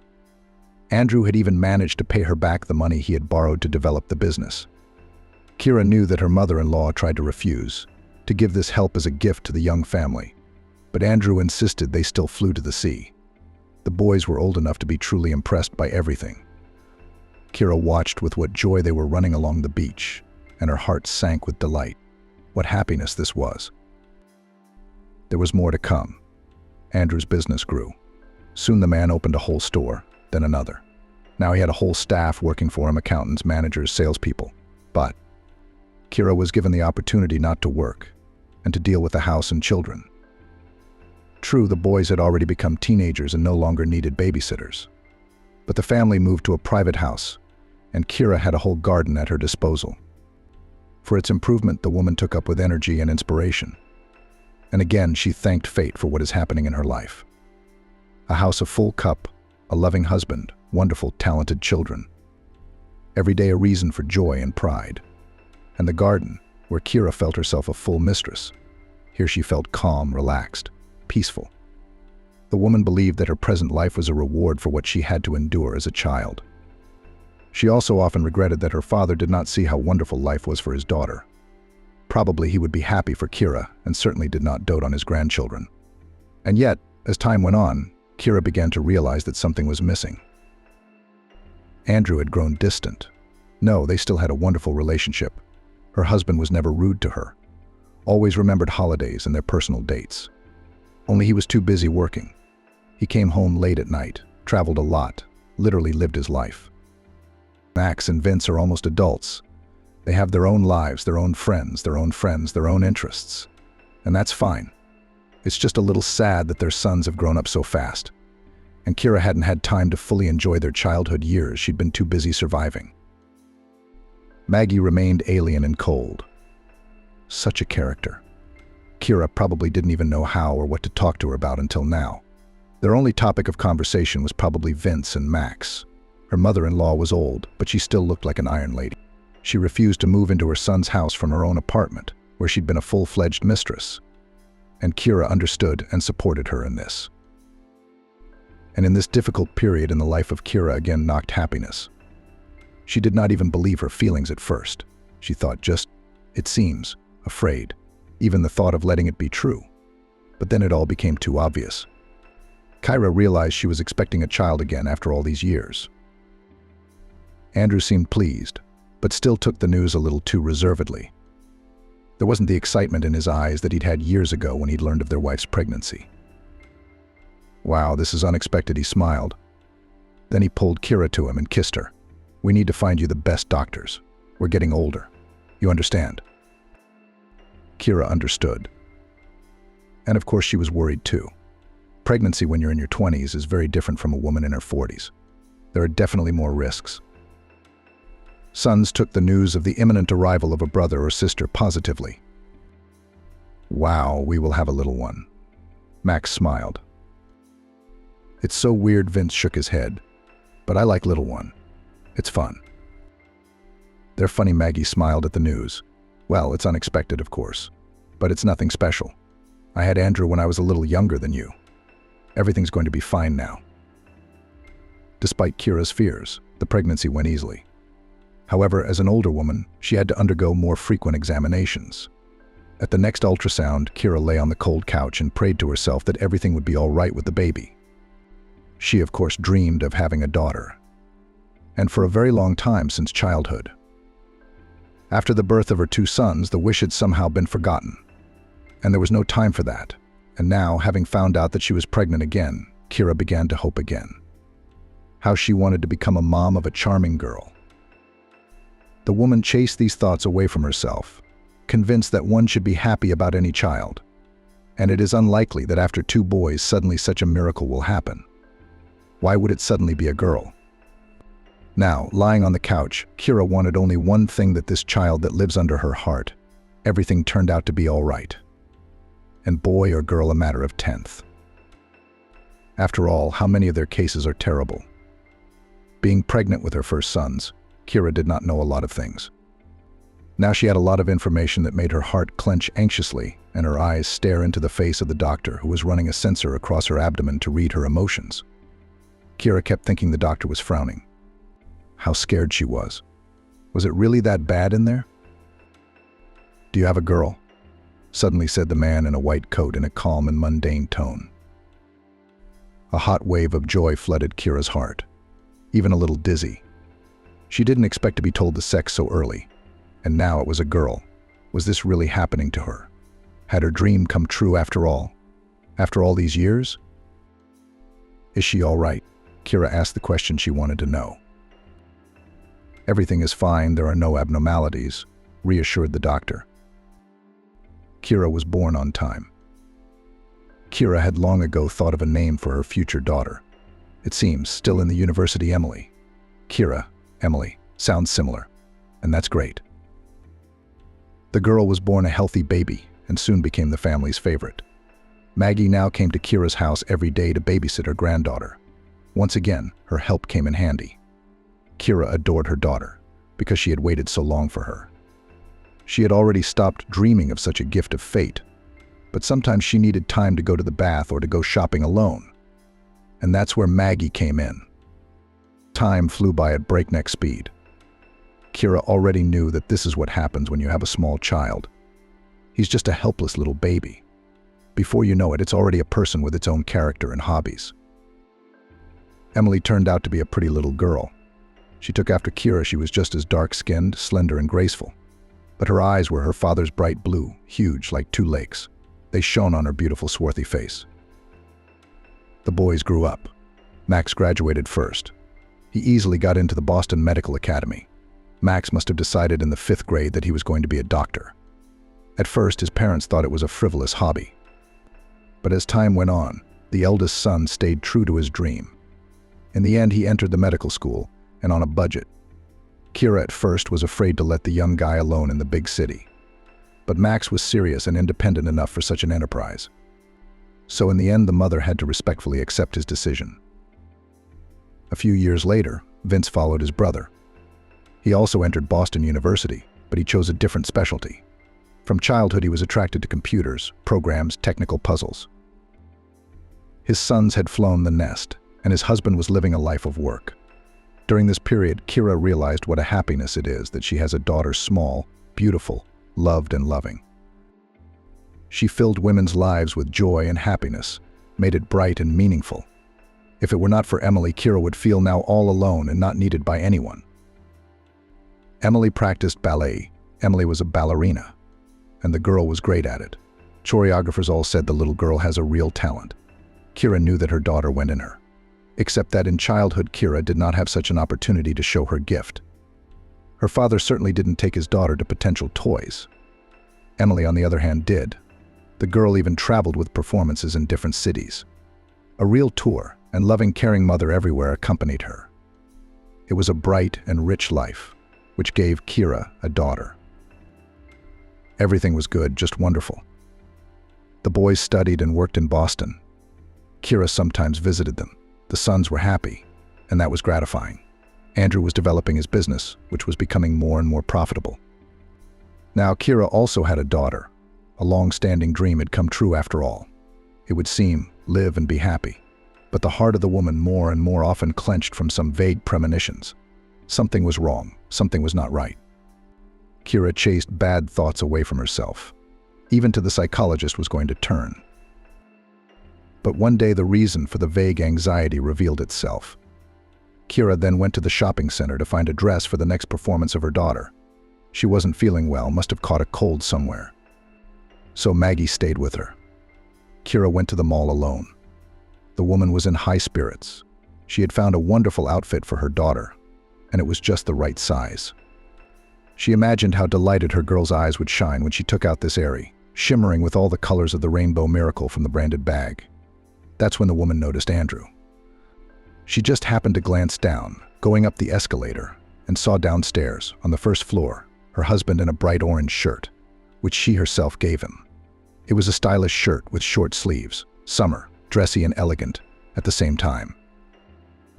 Andrew liked it immediately, and now he often wore it to work. Andrew was not walking alone, he was hugging a young girl.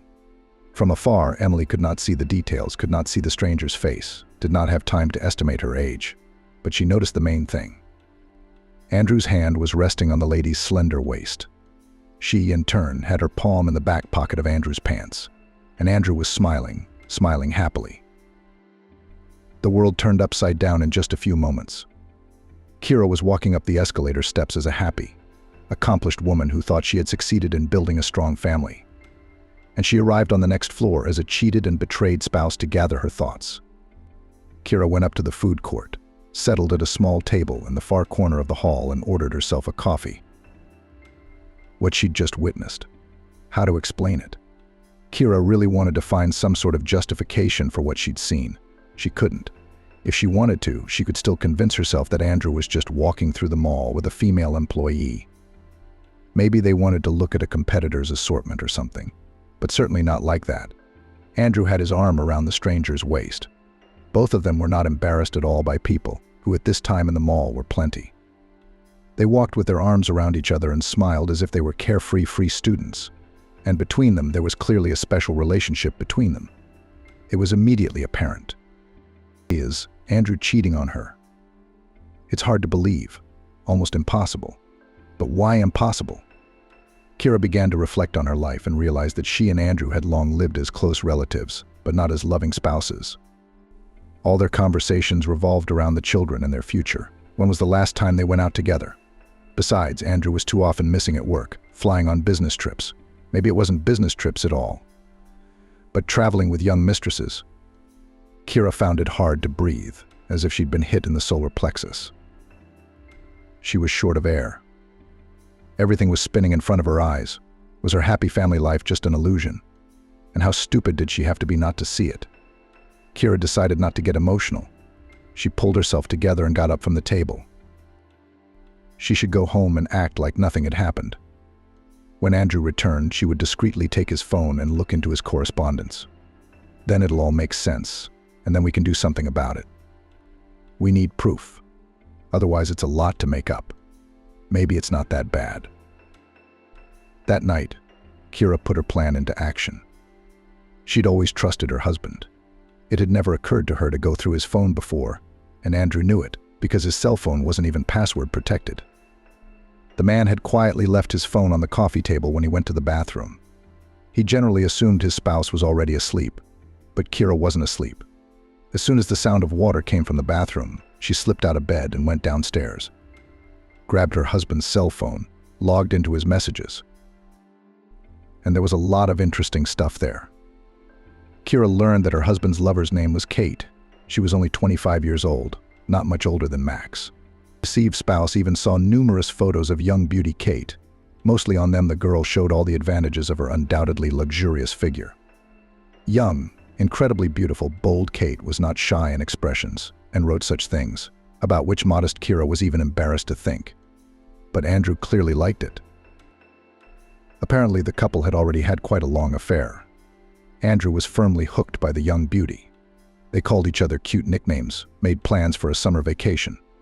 Apparently, lovers have not the first time they went together to vacation by the sea. It hurt to read this correspondence, but she needed to know what was going on. What she saw shocked her. She didn't want to believe it was true. The correspondence was also about Kira. Kate had called her lover's spouse an old woman, an old joke.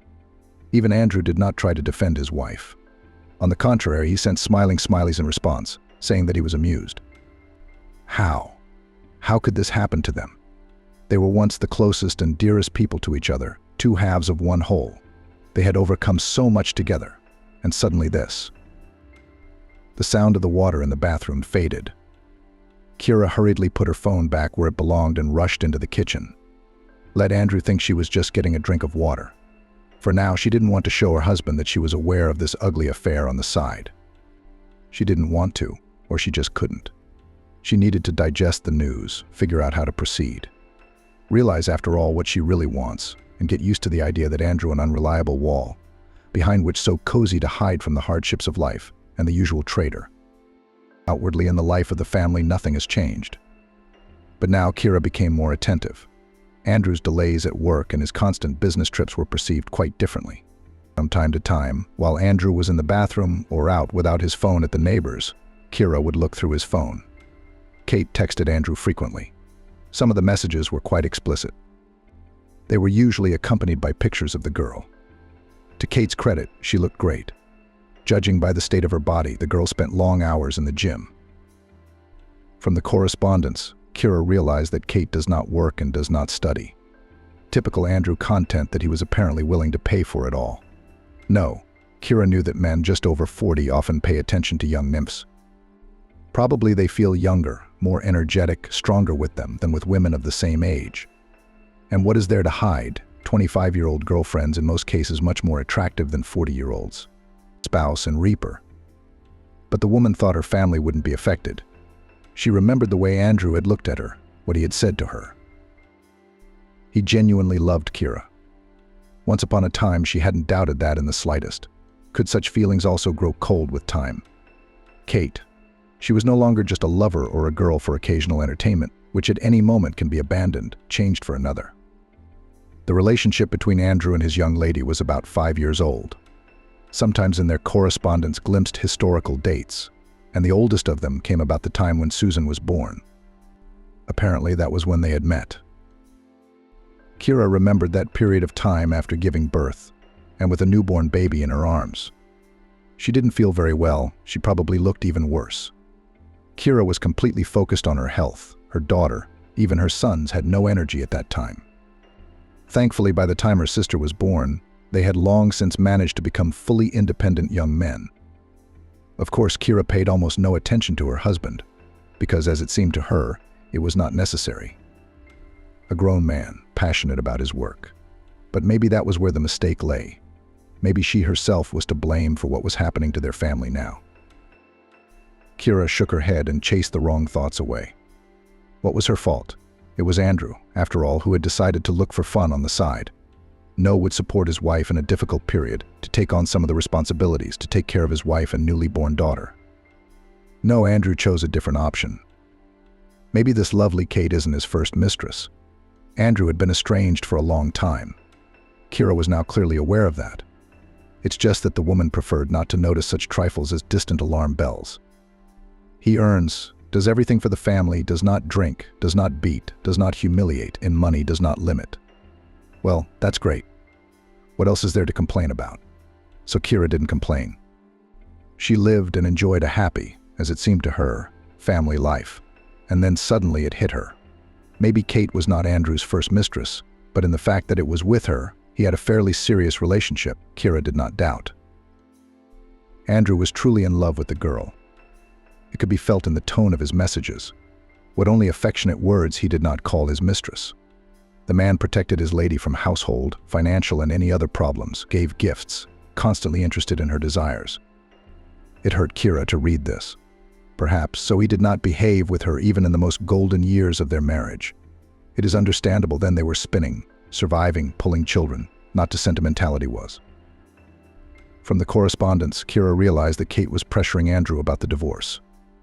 "When will you divorce your old lady?" the girl questioned, supplying the message with anger-red emojis. "All in good time," baby Andrew replied. "I'm in the process.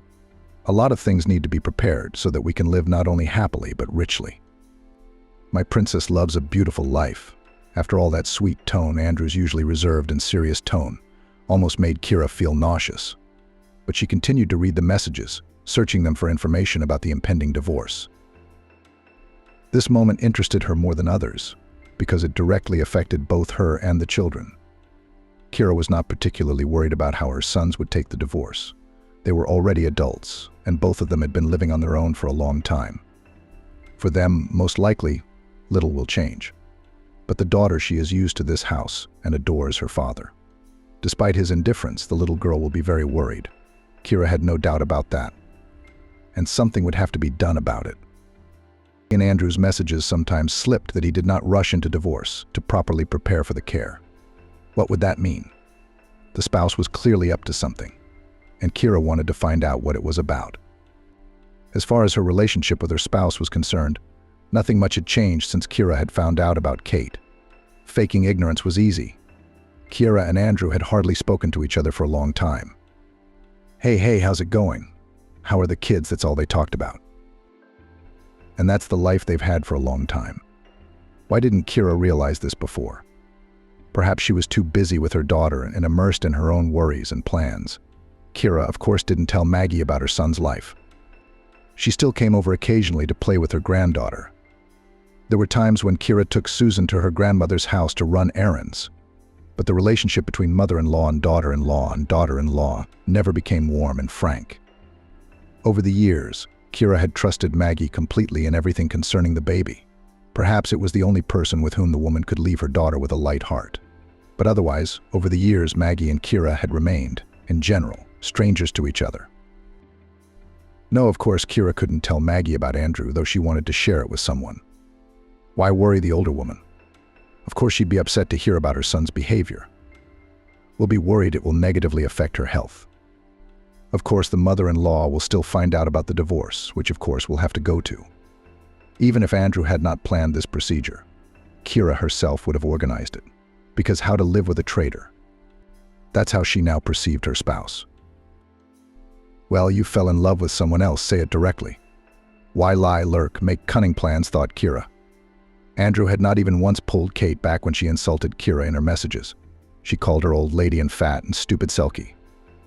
Andrew at best ignored these unflattering remarks, at worst replied with approving emoticons. It was offensive. But Kira was much more interested in the vague promises of the spouse to divorce as soon as everything will be solved financially. The spouse was preparing something, some kind of scam, according to the results of which Kira was to be left with nothing. The man did not write about it directly. It is understandable correspondence with the mistress had a completely different character, was light, humorous, in some places passionate. But by some words and hints Kira understood that Andrew was up to something. But how would she know what surprise to expect?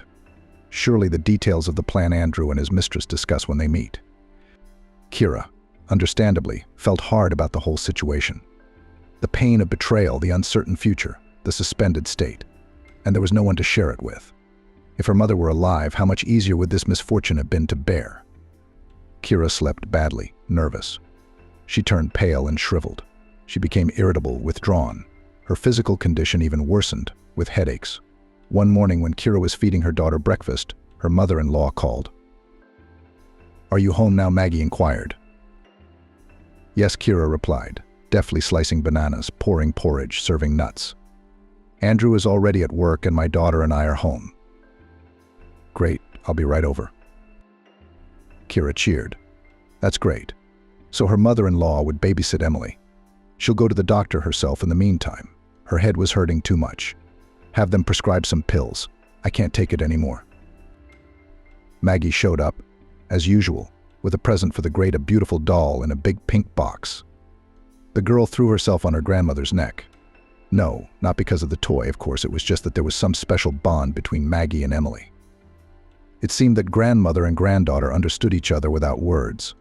Something similar Kira had observed before with her sons. Maggie was a wonderful grandmother to all her children, sensitive, caring, attentive. It was surprising, considering her bossy, somewhat cold nature. Surprising, but wonderful. It's so nice to know that your children are so loved by someone other than you. "Good morning," Kira smiled at her mother-in-law. "It's so good to have you here.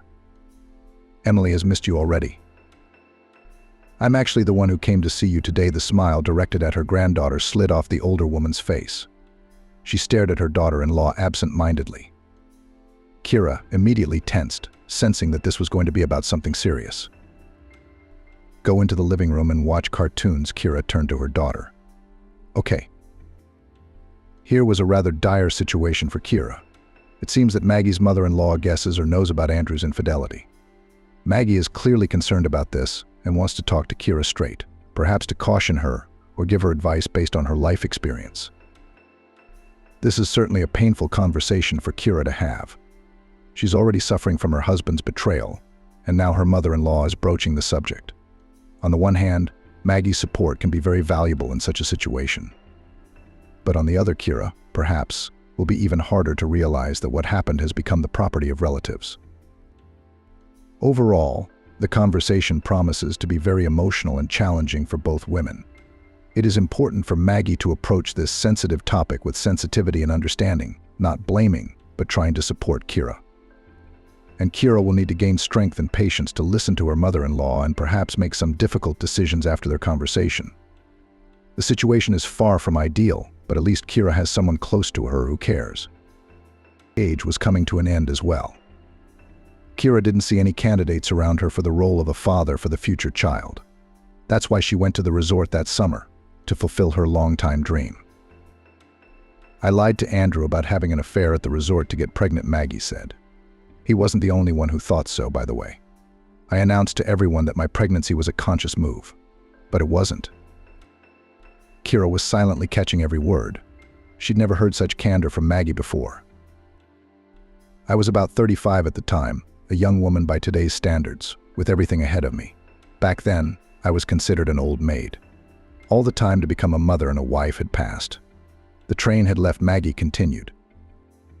She wasn't too worried about it. Maggie was fully devoted to her work. She had a responsible position, and she was always busy. The woman liked to realize that she was such an important, indispensable person at the airport. She was respected, listened to, and even feared. Sometimes she wanted to have a child, but sometimes there were regrets that there probably wouldn't be a child. Maggie wasn't too upset, though. She herself had grown up in an orphanage. She had seen so many unhappy fates and wasn't 100% sure she could be a good mother and make her baby happy. That summer she was sent on a trip to the sea from the airport. Maggie could afford to buy the tickets herself, but the union honored her as Employee of the Year. It's nice to be recognized. The resort was wonderful. Comfortable room next to the sea. In 5 minutes walk, a wonderful dining room. And there, in this sanatorium, Maggie met Andrew's future father. It was a so-called business traveler, a young guy about 10 years younger than Maggie herself. He came from some northern town on work. It was Helia's first time at sea, and he looked a little confused at first. It even looked nice. Maggie first noticed him in the dining room. The young man immediately caught her attention. He was good, really good looking, this Helia. Hair the color of ripe wheat, bright blue eyes. Those eyes ended up playing a key role in Maggie's fate. He had amazing eyes. I guess they made me fall in love with him like a girl, Maggie said. I don't think I'd ever seen anything like them before, not even when I was young. Bottomless, bright blue. Attentive. Andrew inherited them. And so did Max and Vince.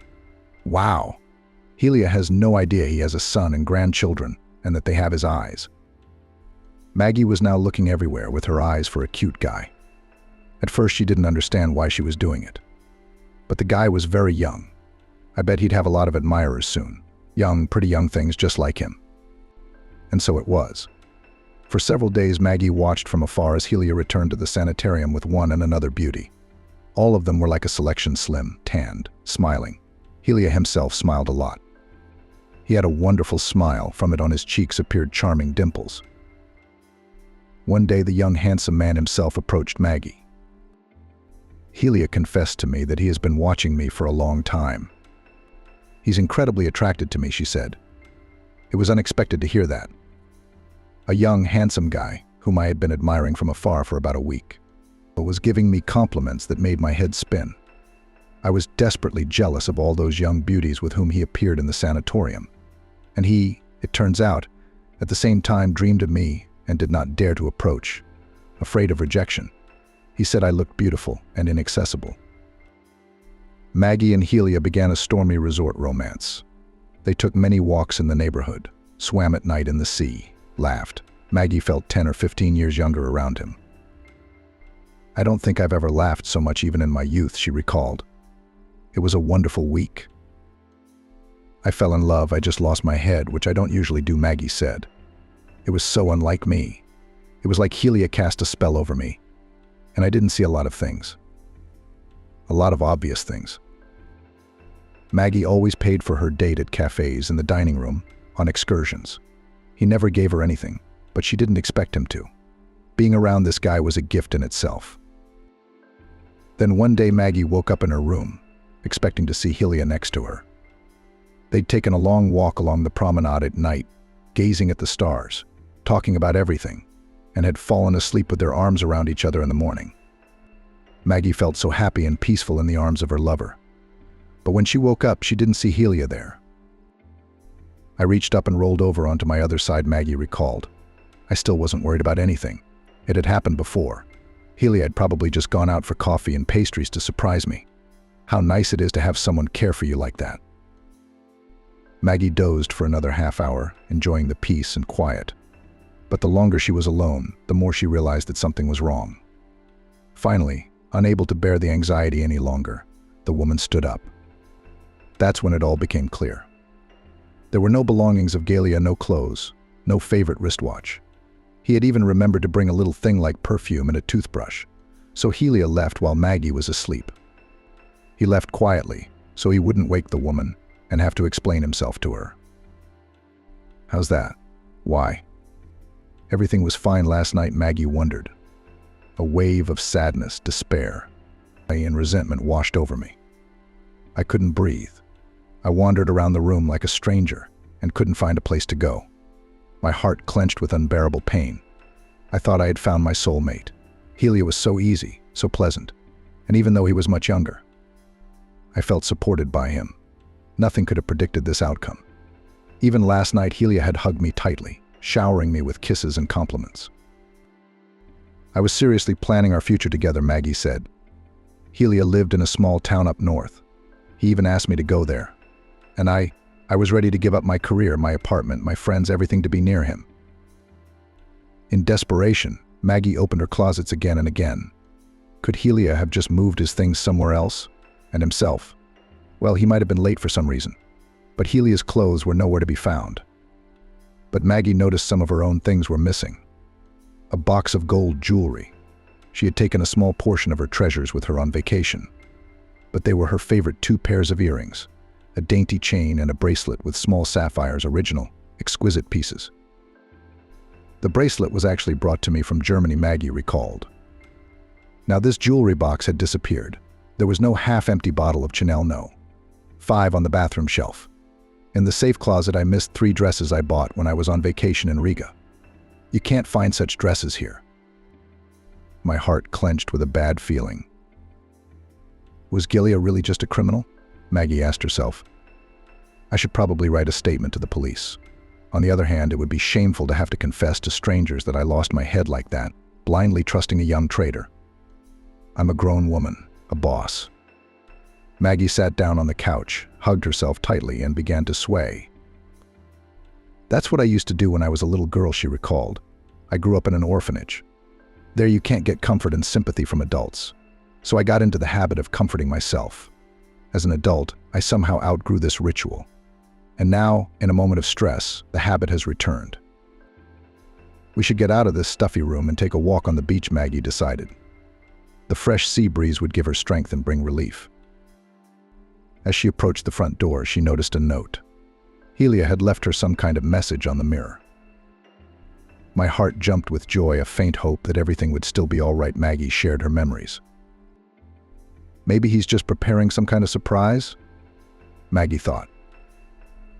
And here I was almost going crazy with worry. But there was no miracle.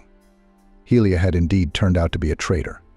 Only for some reason it was important for him to explain his behavior to Maggie. I guess by now you have already realized everything he wrote in a note. Are you crying? Angry at me, scolding yourself for being gullible. I don't know why I'm writing all this. Usually I just walk away. But you're really special. I can't do to you what I do to others. I really like you. You're strong and noble. And you're a real beauty. Probably any man would be happy beside you, but not me.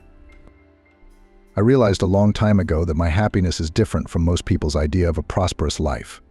I like adventure, changing places, meeting new people. I realized long ago that I could never be with just one woman. Family, children, everyday life. It's not for me. That's the way I was born. My mother says I took after my father. I never knew him, by the way. He's also a vagabond, an adventurer. This man probably doesn't even know I exist. It doesn't matter, though. Of course, I haven't told you a word of truth. Well, almost none. The fact that you are very beautiful, intelligent, strong, I really think so. Those words of mine were sincere. As for my biography, I named the wrong city. I lied about my age. My name isn't even Helia. That's my favorite part. Making up a legend, pretending to be someone else.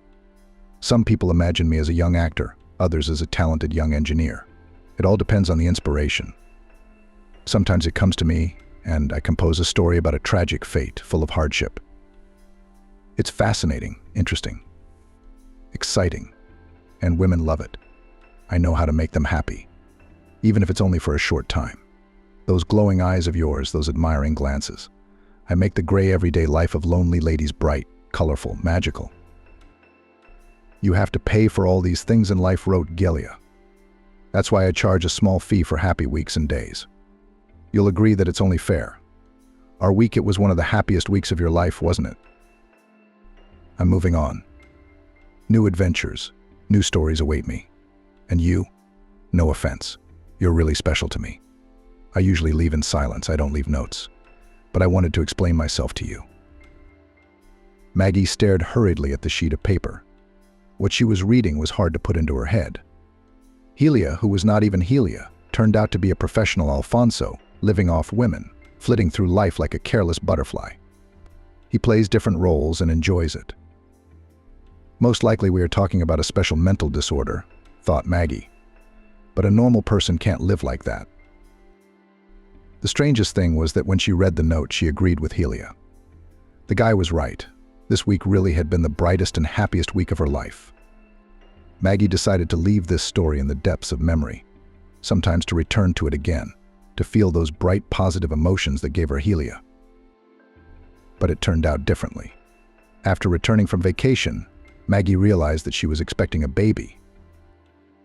I realized that it was the child of Gelia, a man, perhaps not quite mentally healthy, she recalled. But I decided to keep it because first of all, I was tired of being all alone, and secondly, I guess I still loved Helia. Or rather, the image that young man had created. At the due date, a wonderful, healthy, and strong boy was born. He had Helia's eyes. Maggie had noticed that back at the birth center. The handsome, charming baby inherited other features of his father's appearance. He bore little resemblance to Maggie. The woman prayed that the resemblance to Helia would be limited. Knowing the genes Andrew had inherited, Maggie paid special attention to his upbringing. She developed in him responsibility, honesty, and kindness, and Andrew seemed to grow up to be a wonderful boy. With anxiety, Maggie searched in her son traits of reckless adventurer, as was his father Helia. But she didn't find them. Andrew faithfully prepared his lessons, never skipped classes at school, and then at the university. When the guy grew up, Maggie watched his relations with girls with bated breath. But even here, Andrew did not resemble Helia in any way. Before Kira, he dated a former classmate. They had been a couple for several years in a row, no stormy short-term romances. When her son married Kira, Maggie exhaled. It's okay. Andrew has a beautiful wife, wonderful children, his own business. No, the son is nothing like the character of a wealthy Alphonse father. It's not that bad. But it turned out that she had rejoiced too soon. Maggie shook her head. Now I'm going to have to tell you the bitter and ugly truth about Andrew. I kept quiet while it was none of my business.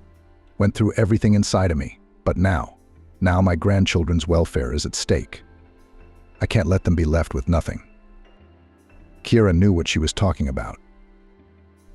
I know he's cheating on me, she said. Andrew has a young mistress. I've seen them together and even read the sweet couple's correspondence. Maggie's eyebrows rose in surprise. And why didn't you scandalize him? How did you even get over it? I'm just confused, Kira admitted. The opportunity to discuss the situation with someone made her feel better. Yeah, it's Andrew's mom, but I felt like she was totally on my side. I see Maggie nodded. Anybody would be confused.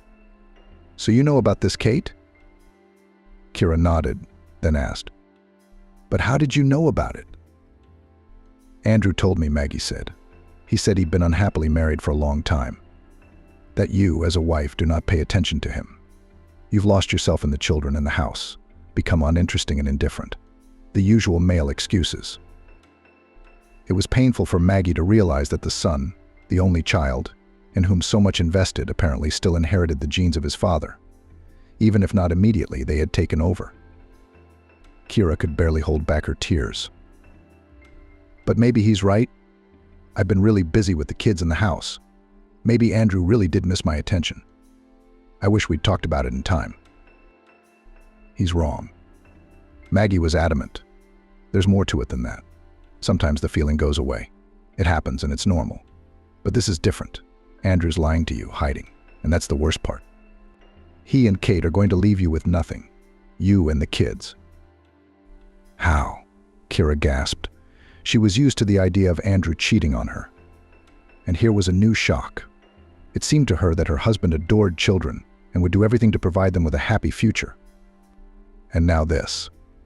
Although these hints that he's preparing for divorce. They have a plan. Maggie shook her head sadly.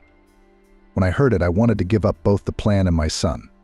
But then I decided to keep my emotions to myself. If I don't agree, they'll come up with something else. Now, girl, listen to me carefully. Andrew felt like a happy man. He achieved a lot in life, built a whole mini empire, organized a network of stores of sanitary ware. The man had a right to be proud of himself.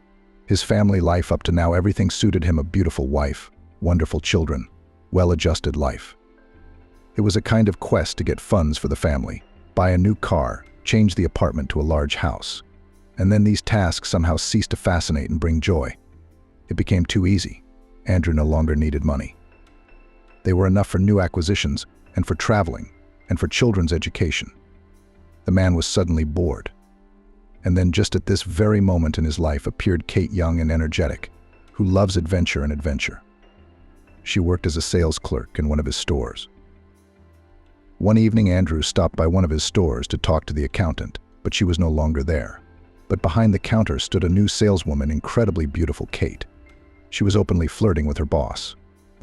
Andrew at first resisted the feelings that arose. His mother from childhood brought up in him responsibility, hammered into his head the true values of the family. But when it happened, he realized that all these years he had lived in the captivity of his own attitudes. With Kate, Andrew felt young and energetic again. She loved adventure as much as he did and was capable of risky actions. Existence without this girl now seemed bland and boring to Andrew. So it went on for several years. Feelings did not subside, but only flared up with renewed vigor. Andrew literally went crazy about his young, beautiful mistress. He did not want to part with her for a moment. But every night he had to return to Kira, and the atmosphere of the house, once warm and cozy, was now weighing on him. Andrew felt like he was in prison. His lovers were talking more and more about how he needed to divorce Kira. It was a done deal. True, both of them didn't want half of the property to go to his lawful wife. She didn't work, did she? Kate resented her. She was sitting at home, relaxing, watching soap operas, and you worked. All property should belong to you and only you. That's true, Andrew sighed. But the law is the law. Kira will be given half of the jointly acquired property. But isn't there a loophole? You can hire a good lawyer, Kate insisted. Let him figure something out. And one day there was. It was simple and complicated at the same time. It was suggested by a lawyer who was familiar with such matters. I have already had such cases in practice, he said. You need to sign over all the property to a person you trust, said the man in a stylish suit. And your wife should trust him too. Maybe a close friend or relative. My clients explain this to spouses to preserve assets in case of business problems. Everyone has their own version. After that, you can initiate divorce proceedings. There's no property, nothing to divide. And the trustee, after everything, just rewrites houses, apartments, cars on the already divorced spouse. That is, on you. That's it. Andrew thought for a long time. After this conversation, he had only one candidate for the role of such a proxy as mother. Kira would easily agree to sign over all the property to her. She trusts her mother-in-law, but how to come to her mother with such a request? After all, you'd have to confess everything to her. Still, there was no other way out, and Andrew decided to have a serious conversation. He realized that his mother would not be delighted with the situation. But she's his mom. She will definitely support her son, help. It was a pity to give Kira half of what he earned, especially since Kate is right the wife did not work, lived a quiet and relaxed life. What right does she have to all this? Maggie listened to her son in silence without interrupting. As always, she looked unperturbed and somewhat detached. The only thing that betrayed her anxiety was her fingers, which were relentlessly running over the long sleeve of her sweater. "Have you made up your mind?" Maggie asked when her son had finished. Yes, he nodded. "Don't you feel sorry for Kira?" "I've fallen out of love with her. She's obviously indifferent to me. So now we have to suffer together for the rest of our lives. And what about the property? She hasn't invested a penny in the house or anything else. So it's all fair.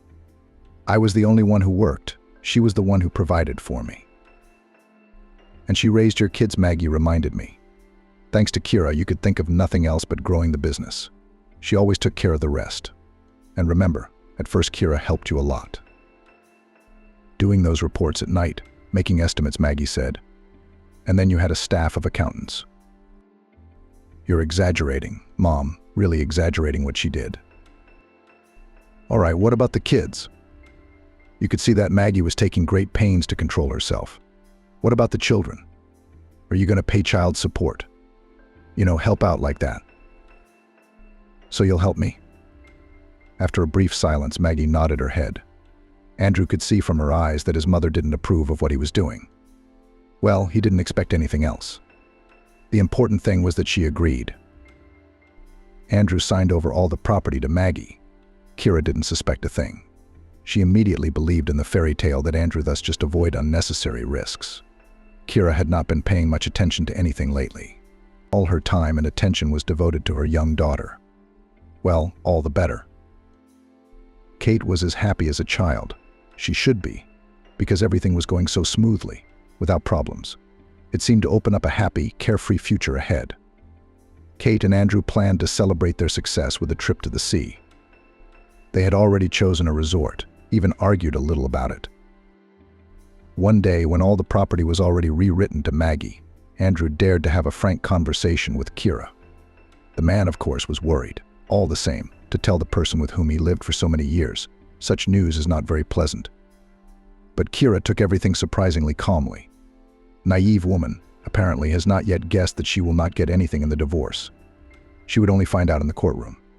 And even if she finds out sooner, there's nothing she can do about it. Andrew officially moved into the apartment he'd rented for Kate. Now it was just the two of them, waiting for the court hearing, after which Kira would have to leave home. Where? Her own apartment, the same one they'd lived in before Andrew's success. The ex-wife and her daughter won't be on the street. And the boys, they're already in another city. Young men on their own. You don't have to worry about them at all, Andrew said. And so finally the day had come. Andrew and Kate had waited so long for this date. Today, at last, everything will be over. Andrew will get his freedom. A little later, he will transfer everything from his mother to himself. And the sweet couple will fly to the beach with white soft sand. Kate decided to go to the meeting. Together with her lover, she put on an elegant marriage suit, emphasizing the advantages of her gorgeous figure, made light makeup, let her hair down. Andrew once again admired his beautiful beloved. Yes, she looked like a supermodel from the cover of a magazine. In his youth, Andrew had never dreamed of such girls.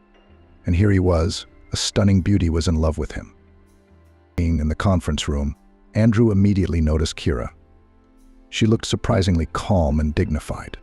For some reason, Maggie was sitting next to her. She was wearing a suit that she had worn as an airport employee on particularly important days, days when she needed luck. His mother's presence confused Andrew. He was worried, why was she here? She's sitting next to Kira. She's here to support her sister-in-law. Odd, given their plan. Kate tensed at the sight of her future mother-in-law, too. She'd taken a dislike to Maggie beforehand. Realized the older woman wasn't thrilled that a young rival had broken up her son's tight-knit family. So what? What did her opinion matter? Absolutely nothing. Maggie greeted her son and his companion with a nod of her head. Kira, on the other hand, said hello loud and friendly, even smiled. The hearing began.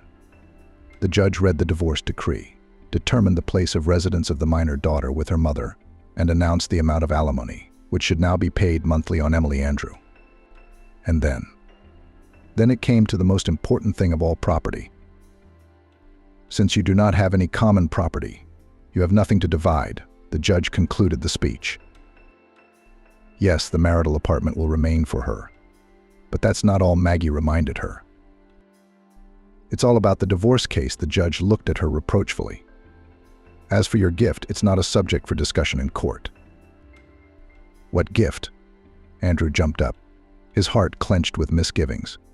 Kate, sitting next to him, smiled happily. She did not suspect anything yet.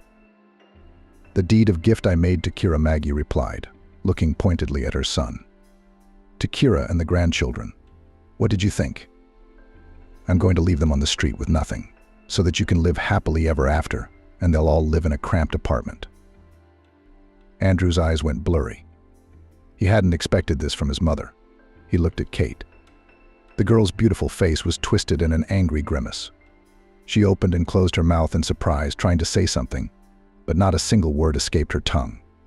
She even seemed to be out of breath. Kira looked calm and peaceful. The judge was reading out some more formalities regarding the divorce.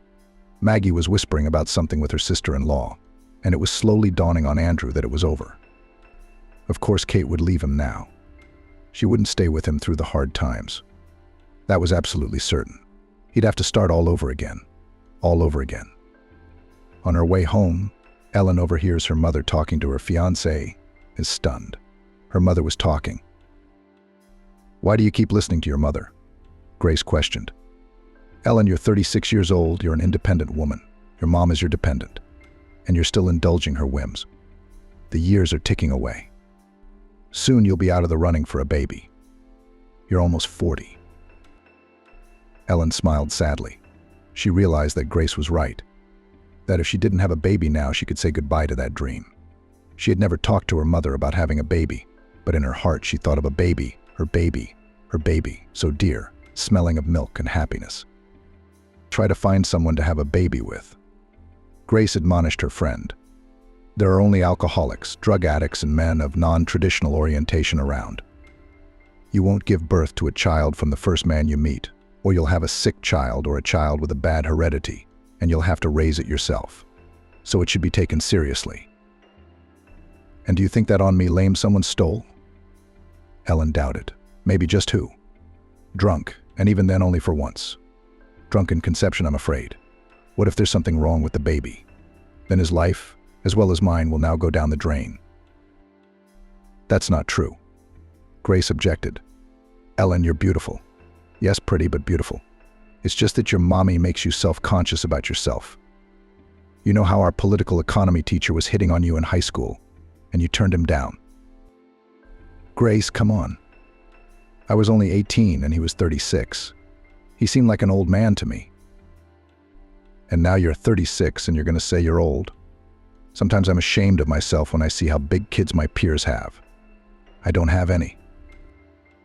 You're wrong. Then why'd you blow off Dan from our class? He was only 2 years older than you. Yeah, Dan and I were in love. But it wasn't until he introduced me to his mom that I found out the first night that she already hated me. I went to offer my help in the kitchen, Ellen continued. And then I was stopped by Dan's mom's words. I overheard them talking. Are you out of your mind? Dan's mom said. Where did you get that ugly girl? What can she do? What can she do? And Dan told her. I don't want anyone else. I love Helene, and I'll marry her. When I heard that, I ran out of the apartment without warning. Do you know, Grace, how much it hurt? Then Ellen sighed. I don't care anymore. I've accepted that married life isn't for me. If normal women can't make a life for themselves, what about me? You didn't tell me about this, Grace said, confused. What's to say, Grace? I know I'm ugly. So what? Dan turned you down right away? No, on the contrary, he urged me to marry him. But I hesitated. And my mom supported me in my doubts. She said to me, "You're lame, Helene. It's not for me to remind you of that. Accept it. It's a great handicap. And no one needs you but me. Vaughn, even your father, as soon as he had a normal son by his mistress, he abandoned you and me. You want to be abandoned all the time? Then marry your Dan. And you don't want to be abandoned? Live with me, I'll never leave you, I won't betray you." You're a fool, Ellen. Grace concluded. Your mom was just afraid to be alone. If Dan had left you, you'd have a child. And maybe even more than one. Maybe he wouldn't have left you. What's that supposed to mean? I know I'm an idiot, Ellen nodded. They say you should listen to your parents. They don't give you bad advice. And then I regretted 100 times that I listened to my mom. I don't know how she will react to the fact that I still want a child and will strive to get pregnant and give birth to a baby. Only if she's against it this time. I won't listen to her, Ellen said firmly. Are you out of your mind? Ellen's mother, Lexi, was outraged. Having a baby at 36, you're without a husband. Only a crazy person would do that. And I am crazy, Ellen retorted. You've been telling me that my whole life. I'm not ugly, that's why I didn't get married. But I can have a child, which is what I'm going to do. You can't afford it, Lexi said. And then, even if you do, how are you going to work and raise a child? Are you relying on me? I'll tell you right now, you can't count on me. I've had enough of you. Calm down, Mom. I'm not counting on anyone, Ellen replied. Are you pregnant already? Lexi asked, looking at her daughter point blank. Not yet, but I'll do my best in that direction. And your moaning is not going to stop me, Ellen said firmly. I've raised a good daughter who doesn't consider me, Lexi said hysterically. Are you going to go to the bar to have a baby who needs a limp? Ellen realized that her mother was on a rampage. And if she, Ellen, didn't leave the house for a while, her mother would drive herself to the emergency room with her tantrums. And Ellen didn't want that. She knew that then she would listen to her mother for 6 months, what a bad daughter she was, and that she almost brought her to a heart attack. As soon as the front door slammed, Lexi immediately came to her senses. Ellen was gone. There's no one to throw tantrums now. She had to think things through and stop her daughter's plans. After all, if the baby was born, Ellen would be on maternity leave, and almost all of her money would go toward it. Lexi knew it would take a lot of money to raise a child, and she wasn't used to denying herself anything. She was only 59 years old, and she wasn't about to turn into an old woman. Lexi's pension was small, but Ellen's paycheck was big. And Lexi's mother was happy to spend her daughter Ellen's money on herself, especially since her daughter didn't need much. Ellen knew that with her lame leg, no amount of dressing up would help her. Lexi, on the other hand, updated her closet every year and went to resorts twice a year. But if the baby came, Lexi would lose all of that. So she felt she had to stop her daughter and not support her delusion with a baby. A baby will destroy my whole personal life, Lexi thought. And I've already been deprived of it. I'm not going to let this baby come into the world. Ruin my life. Going to Grace, Ellen's friend, was not something Lexi wanted to do. She tried to see Grace on neutral territory to avoid interfering with Grace's family life. Now it was evening, and Grace was with her family. Plus, Ellen wasn't going to be home tonight. She knew that if she came home, her mother would throw an all-night tantrum. Ellen decided to call her paternal brother Alex, who she had been friends with since childhood, something her mother hated. Lexi hated Alex with a fierce hatred, believing that he was the reason her father had left the family. At first, Ellen thought so too, but as she grew up, she began to realize that her father couldn't stand her mother's selfish nature, around which the whole world should revolve. Hi, Alex. Are you alone tonight, or are you waiting for someone? Ellen asked. Alex was 7 years younger than Ellen. He had his own choker, which he was paying off on the mortgage, but he wasn't married and was quite independent. Hi, sis. Who should I wait for but you? Alex answered. Don't pretend. The girls must not leave the apartment. I've taken them all out so far, he laughed. Come in. Old lady will have a chat and tea. Or maybe something stronger. I'd like to spend the night. Will you take your sister in? Ellen asked. Where am I going to go? You can't choose your relatives, joked Alex. Buy some bread on the way. Good, I bought it. I'm waiting for you, Christian answered with a smile. Are you and Lexi on the outs, as usual? Exactly, Ellen sighed. But as you said yourself, you can't choose your relatives. She's a mother, after all. Except she doesn't like it when I get in the way of her plans. And I decided to do it my way and disobey her this time. How dare you? Christian said jokingly. And what is this idea that has been born in your beautiful head? Apparently it affects Lexi's personal interests, since her selfishness can't bear the change that has come over her cloudless life. You want to tell me what this horror you and your mom are fighting about? Or is it a secret? It's no secret. I want to have a baby, and my mom didn't like it. And I know why. I'm not a girl anymore. I know what's going on. That's news, sister. Christian smiled. Is the baby already conceived? No, Helen answered sadly. And this is probably the hardest part of my plan for the baby. I don't know how to attract men. I haven't been trained in this skill since I was a teenager. And from that age I was told that nobody needs me with my limp. I agree. I don't want a romantic relationship. But I just want to have a baby. Do you know how much I'd love him? With all my heart. I love him now. I don't know if I'm going to have my baby or not. Don't worry, sister, you'll have your baby, because you'll be a good mother. It's all good. The only question is, who are you going to have a baby with? Help me with that, please. You're really something, old woman. Christian laughed. How can I help you? Can I introduce you to some of my friends? Helene looked at her brother hopefully. Please. And what will you say to them? There's my sister. Help me conceive a child, Ellen begged her brother. You don't have to tell them anything. I'll try to have a relationship with one of them. If I can make it work, and the potential father of the baby won't even know he's having a child. You know me, Christian. I'm a man of my word. None of this pleased Christian, and he felt uncomfortable. But Ellen looked at him so hopeful that he couldn't refuse her. All right, he said reluctantly. I'll introduce you, and then you can deal with it yourself. You're back, Lexi said angrily to her daughter. She doesn't sleep at home. She's on the prowl for a substitute father. I never thought I'd live to see such shame. Ellen remained silent. She wasn't going to keep talking to her mother. She knew if she answered, Lexi would make a scene that would ruin her mood for the day. And she still had to work today. Tomorrow was Saturday, 2 days off. And Ellen didn't know where to escape her mother's wrath for those days. Right now she wished she'd bought a mortgage and stayed living with Lexi, who was drinking her blood one drop at a time. Ellen couldn't imagine living with her mother in the same apartment when the baby came. At least at work, she was taking a break from her. And with the baby coming, close contact was unavoidable. Ellen hadn't left work yet when Christian called her. Hi. So, old lady, get your battle colors ready and come to my place tonight.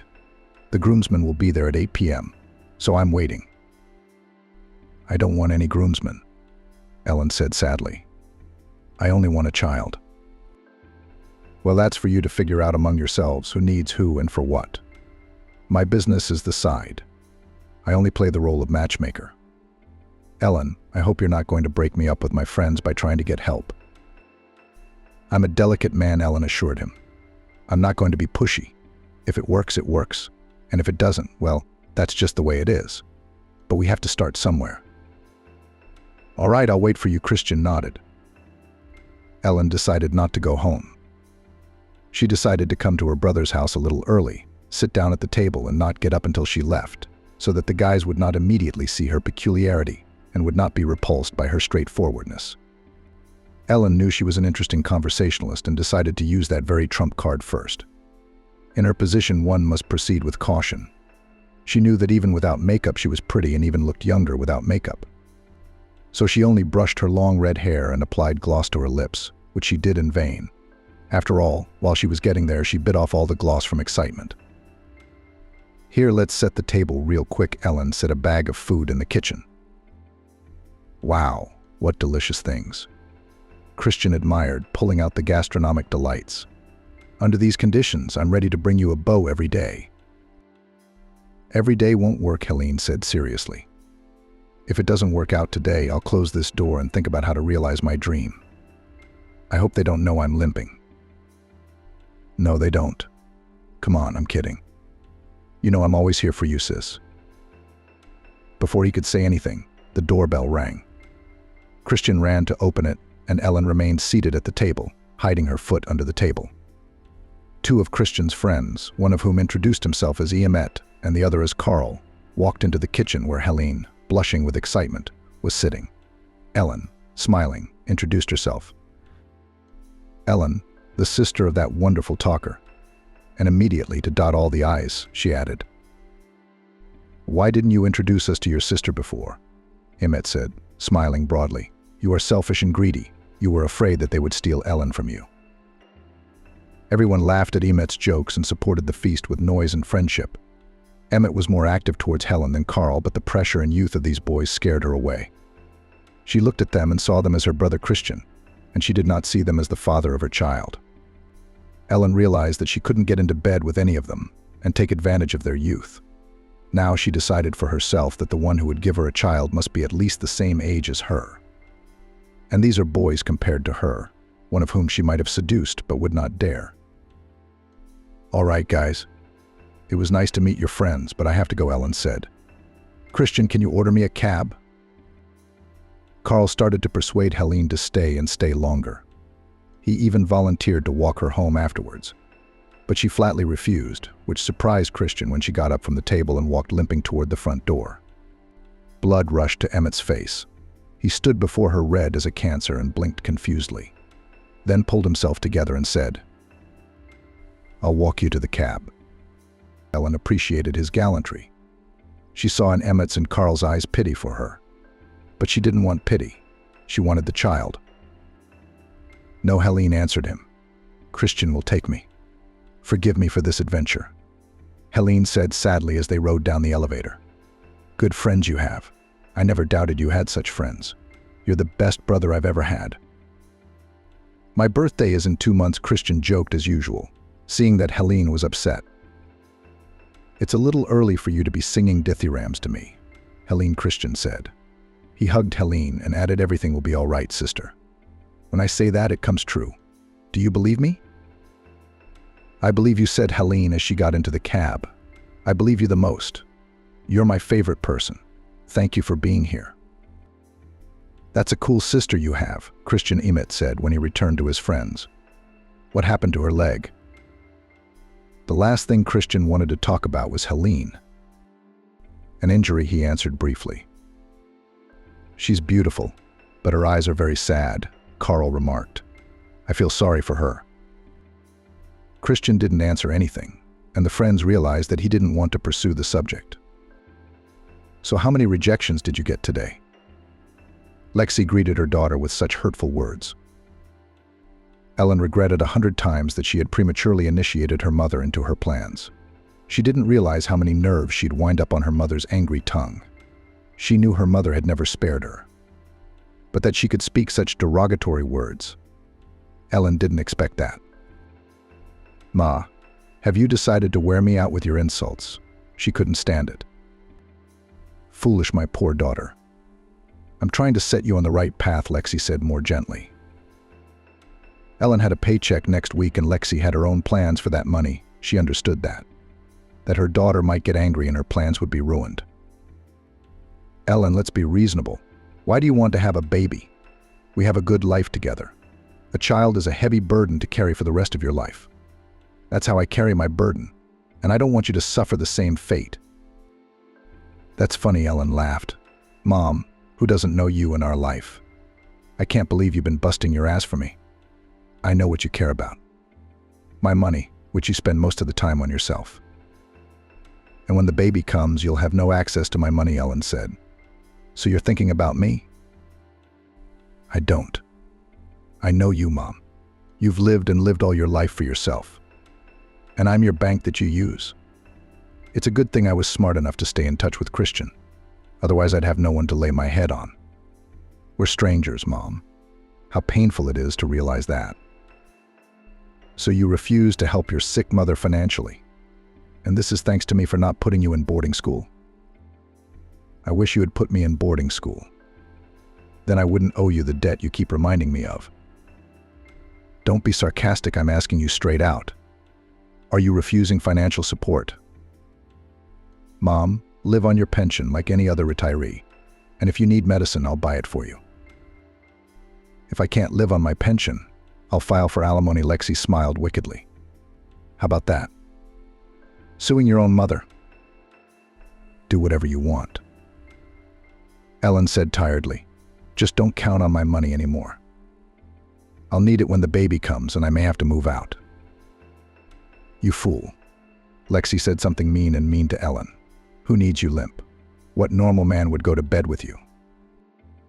Ellen went into the bathroom, closed the door behind her, and turned on the water so the noise would drown out her mother's words, and she couldn't hear the curses she was sending her. Leaning over the sink, Ellen stared at her reflection. A tired woman, bruises under her eyes, the corners of her lips drooping, a haggard look in her eyes. Hello, Scarecrow, she said to herself, and the mother is not so wrong. Who needs a lame, damaged old maid? There was an unusual silence in the apartment, and it strained no less, perhaps even more than the scandals with her mother. From her mother's behavior, Ellen realized that after her violent remarks, she was silent. At Ellen's appeals, Lexi kept silent, pressed her lips together and looked away, making it clear that she was ignoring her daughter. How long this would continue was unknown. Ellen was nervous, and she no longer had any energy or thoughts about how she would meet the potential father of the child. Maybe that's what the mother was counting on, she thought. Couldn't break me with words, so she found a more effective way. Yes, with this mood, it's not just thinking about a child you don't want to live. No, contact with the mother must be limited. We have to rent a place and leave her. Otherwise, she will bring me and herself to the unknown, decided Ellen. She was interrupted from her thoughts about renting an apartment by a phone call. Hi, why haven't you called? Grace's friend asked. Hello, Grace. I've been fighting with my mom and I haven't had time to call. I didn't want to ruin your mood with my problems. That's my life right now. I could hang myself. My mom's been doing so much, I've decided to get my own place. I can't take it anymore. You should have gotten away from her a long time ago, Grace said. Maybe you could have had a baby and gotten married. You made the right decision, Ellen. Otherwise, you'll be a servant to your mother for the rest of her life. And your mommy's temper might make you lonely faster. Selfish women like her live a long time. You need help finding an apartment? No, I don't. I'm good. How's the baby making going? It's not going anywhere. I tried to meet a couple friends for that. Yeah, I didn't have the guts. Couldn't connect with the guys. When I think about it, no, it's not for me. I see, Grace said. Listen, Ellen, why don't you try IVF? You can get embryos implanted and there's no need to look for them. Not that, Grace. What if all the embryos survive and I have to choose which one to keep? No and no. And then I want to go through all the stages of motherhood from beginning to end, Ellen said. I want to see the eyes of the father of my child. Why do you want to see his eyes? Grace was surprised. As far as I know, the baby needs another organ to conceive. Maybe you won't understand me, but in his eyes I want to see what kind of man he is. The father of my child should at least be kind. Ellen, you'll never get pregnant for the rest of your life. And then why do you need his kindness if you're going to raise a child without his input? Then I can't explain. I can't yet, Ellen answered. Not until I take the job, I suppose. You're not pregnant? Grace asked. I have a plan. My doggie's birthday is next Thursday, but the party's on Saturday. So I'll tell Timmy to invite a couple or 3 kind-eyed men, preferably single, so that you won't be bored and lonely. How does that sound? That's a great idea. Why single men? I don't think that's really relevant here. You're not going to get married, and you're not going to hold men responsible. Not married ones, or married ones might scratch your eyes out and you wouldn't be able to see the goodness in the eyes of the one you choose, Grace laughed. I guess you're right, friend. Ellen laughed. That's why I love you. Grace, you can get a man out of any situation. At least I can laugh with you, because I've forgotten how to do it with my mother. Okay, no need to thank me, Grace said. I'm thinking we should make up a cover story. In case they ask why you're limping, there's got to be a mystery to your limp. You know how men love a mystery in a woman. No, I don't. I wasn't a mystery woman, Ellen replied. Let's stick to one legend, so we don't get confused. Well, let's say you were traveling with your fiancé in your car before the wedding, and some drunk made a collision of his Jeep with your car, suggested Grace. Your fiancé died on the spot, and you got a leg injury. You loved your fiancé so much that you never remarried. Imagine, every man would want such a mysterious, loyal woman. How's that for a story? A bloodier scenario, Ellen laughed. Well, if it helps, I agree. Just don't tell everyone this legend before the time, but only when absolutely necessary. Maybe we can do without legends. Done. Waiting for a special invitation to the party. Faithful bride Grace laughed. Bye, see you soon. Ellen was preparing thoroughly for Timmy's celebration. If she missed this chance, there would be no others. She bought a fancy new dress and shoes, even though she was going to hide her feet under the table. She made an appointment at the salon for a haircut and manicure. And all that preparation didn't escape Lexi's scrutinizing gaze. Going hunting, honey, Lexi said Friday. Make sure you don't miss. She didn't recognize her daughter Ellen had never been so meticulous about her appearance. And that was a bad sign for Lexi. Ellen remained silent at her mother's words. Then, to keep Lexi's mind occupied, she said, Just so you don't get so annoyed, Mom, I'm moving out on Sunday. It's about time we got our own place. Lexi's eyes darted around. Her mouth opened and closed, but she couldn't get a word out. Just drink some water and calm down, Ellen said. And let's not get into this. It's irrevocably settled. Lexi took a sip of water and sat back in her chair. Tears were streaming down her cheeks. The grooming had evaporated somewhere, and almost 60 years read on her face. In that moment, Ellen felt unbearably sorry for her mother. But she realized that if she gave in to pity, her hell with her mother would continue. Ellen, like her friend, arrived at Timmy's birthday party early. She congratulated the birthday boy, helped Grace set the table, and sat down at that table, hiding her feet in her new shoes and her gait underneath. But only temporarily. After all, you can't hide a flaw like that. As soon as she got up from the table and walked, everyone would see her limping, leaning on her left foot. And no fancy dress or pretty shoes will help her. But there was still hope for a positive result in Ellen's soul. Her cheeks were flaming with excitement, her freckles gave her face a childlike innocence, and her long red hair was scattered over her shoulders. Helene's hair was always like that when she was excited. It was out of place. She's good, Grace said. If I were a man, I'd love you right here on this table. Ellen blushed even more. What do men look at? They look at their feet, and I'm not in the best shape. Forget about your legs tonight. Relax and attract men. You've got what it takes. Don't worry, I'm here for you. I got your back, girl. At Timmy's birthday party, there were 3 couples and 2 strange men. Ellen noticed one of them right away. He was the one she should favor. Greg the man introduced himself as a handsome man who looked like a catcher. And for you, just Gosha.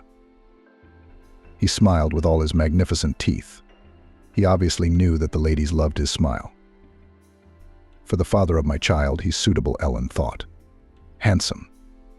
Which means the baby will be handsome too. There's bravado and brazenness in his eyes, confidence in his irresistibility. But no anger. Let's see what happens next. Looks like they don't miss a single skirt. I hope he doesn't miss mine. The other was a little worried and clearly had some complexes, but his face was pleasant. He smiled at Ellen and introduced himself. Vincent. Vincent wanted to say something else, but Greg beat him to it. And you, Helene? Yes, Helene smiled. Helene is as beautiful as a fairy tale, Greg said, and sat down at the table next to her. Not only beautiful, said Grace, but also wise. Ellen didn't like this presentation because everyone at the table was staring at her, and she was even more embarrassed and nervous. But then the toast to the birthday boy's health began, and Ellen slowly began to calm down. Greg was wooing her, talking and talking, clearly flirting with Ellen. He had her on the hook, and Ellen thought, just so long as he didn't snap. She flirted with Greg as best she could, and on Grace's recommendation, when she approached him, she tried to touch his hand. Across from Ellen and Greg sat Vincent. He glanced furtively at her and blushed, whether from the liquor he'd drunk or for some other reason. Vincent didn't speak to Helen the Beautiful. Greg didn't give him a chance. But when the dance began, Vincent jumped up and held out his hand to Helen. "May I invite you?" "No. No," Helene replied fearfully. "I don't dance."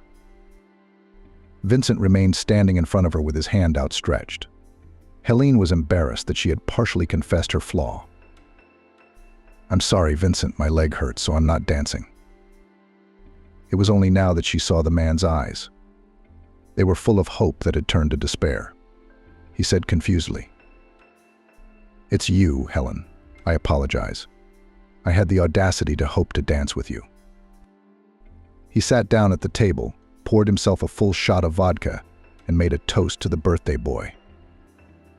"To you, Timmy, to be loved and to be loved, and that it be mutual. Otherwise it's all for nothing." Everyone supported Vincent, applauded his toast, and continued the party. Vincent got up from the table and never returned to it.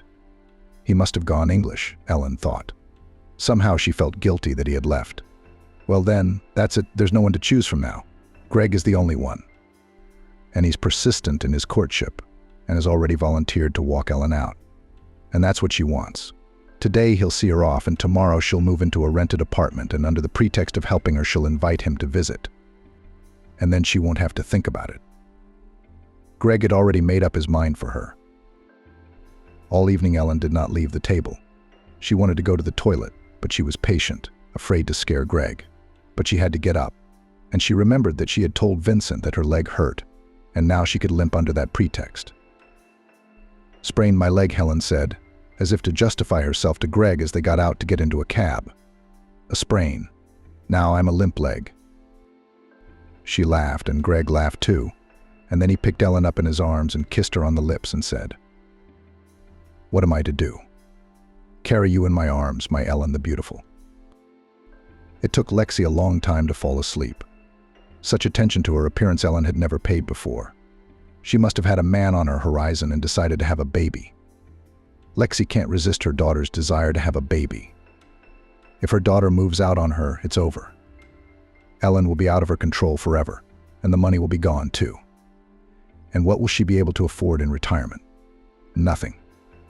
And if her daughter stays with her, she'll have to pay the utilities and buy groceries. She's not going to take a bite out of her mom's mouth, and Lexi would save her pension for a vacation. She didn't see any other way out. She had to stop her daughter from leaving her. Tomorrow, Lexi decided I would cry and beg her to stay with me. I'll push pity, Lexi thought, and Ellen, the pitying one, will cool down. She wouldn't be so adamant. So far, Lexi had managed to manipulate her daughter, so she didn't give up hope. Sleep wouldn't come with the worry that she could lose everything. Absolutely everything she could afford. Her throat was already dry. She went to the kitchen for a drink of water. The window was open, and she heard a car pull up to the driveway. Lexi looked out and saw it was a cab with a man jumping out of it. He walked around the car, opened the back door, gave someone a hand, and Ellen stepped out of the car. The man put his arm around Ellen and pulled her to him. What was moving Lexi? She quickly threw on a robe, sprinting out to the entryway. The man was kissing Ellen. She was hugging him. "Oh, Lexi," the young man exclaimed when he saw her. Ellen and he flinched and recoiled from each other. The young man stepped closer. "Lexi," he said, "I hope you have serious intentions for my lame daughter, or are you just trying to make fun of her?" Ellen's face flashed as if she'd been doused with boiling water. Greg didn't know what to say. I don't know what your intentions are, Lexi continued. Ellen's intentions are that she doesn't care who she has a baby with. She doesn't know what she's doing. Age, you know, is driving her. She decided to have it for herself. But it is not certain that in the future she will not hold you responsible, if you, of course, fall for her tricks. Ellen was ready to fall to the ground at her mother's words. She, presented with humiliation, said nothing and went to the front door of the driveway. Her mother stayed with Greg and said something to him, but Ellen couldn't hear anything and didn't want to. Such shame she had never felt before. Run, run, the thought pounded in her head. Run wherever I am, or she will drive me to I don't know what. While Ellen was getting dressed, Lexi came back from the street. How could you embarrass me like that? Ellen asked quietly, almost in a whisper. There was a lump in her throat that prevented her from not only speaking, but even breathing. A daughter. Lexi suddenly burst into tears. Maybe I'm not so right, but I don't want you to get hurt later. The world of men is so cruel. Lexi rushed to hug her daughter, but Ellen pushed her away. Get your hands off me, she said. Don't come near me. I'm so tired of you. With these words, Helene went to the bathroom, turned on the water so she wouldn't hear her mother's wailing, and, as always, asked her reflection in the mirror. Well, are you happy that you found a contender for the baby's father? It was your last chance to realize your dream after all. She grabbed a heavy glass soap dish and threw it at the mirror. The mirror shattered and the shards sprinkled at Ellen's feet. She picked up one shard and brought it to her hand where the blue wreath pulsed. Now interrupt that mole too. There will be nothing, no limp leg, no pain, no shame, and there would be no baby. Someone was breaking at the door, shouting something, but Ellen didn't hear. Thoughts of the baby stopped her for a second. Nausea came to her throat, and she leaned over the sink. She threw up. She gripped the mirror shard so tightly she hurt her hand. Blood dripped into the sink. Her thoughts blurred, but thoughts of her baby kept her from following through. Her baby, who was in her thoughts, was now saving her. And Ellen suddenly realized that he was saving her so she could give him life. My baby, she whispered. Tears rolled down her cheeks and hail. The tension eased. She opened the door and stepped out. The horror. Lexi gasped. Who's going to buy a mirror now? No one, Ellen replied. Here's what happened next. Ellen went to her room and propped the door open with a bulky chair to keep her mother out. She had been packing since morning. By 9 o'clock a cab was to arrive, and that was it. Goodbye to the past life. Hello, new one, Ellen thought. For a fee, the cab driver helped her carry her things into the rented apartment. Then Katya called. Well, tell me about it. She poured questions. Did the bow fall for you like a boy? Even your legends did not need? How? His eyes are kind or not, laughed friend. Katya, I'm already in the new apartment I rented. Do you want to come to my place and celebrate the housewarming? I'll pick up a cake. Vasya, don't talk to me like that. I don't care about your cake. What I'm interested in is, did our plan work? Why aren't you talking? Vasya, are you crying? Did he hurt you? I'll be right over, send me the new address. An hour later, Katya showed up on the doorstep with a bottle of cognac and started praising Greg without any preamble. What a freak. You can't say that. Now we'll treat your stress. And she put the bottle on the glass coffee table. Do you have glasses for this drink in the house? I don't know yet. We'll see, Ellen answered. Katya stirred up the cognac. And you need a double dose, she decided. Men's offenses are cured only with a double dose of cognac. Can you believe me? I've taken a lot of shit from men. Oh, I've got a lemon in my bag and a chocolate bar, a noble snack for cognac. Soon they were getting tipsy, and it was getting easier. Drinking cognac, taking it as a medicine for the soul. Ellen told Catherine how her mother had embarrassed her in front of Greg. Wow, stretched Katya. Why do you put up with it, Vasya? Immediately expel yourself from your mother. Do you realize what she's driven you to? To suicide? Come on, let's have another round. It's a stress reliever. Okay, men, to hell with them. But your own mother doing this to you.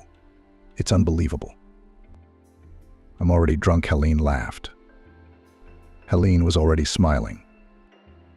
The medicine is working. Let's have another drink, Grace suggested. That's enough. Just eat your appetizer. Why did Ellen obey Grace?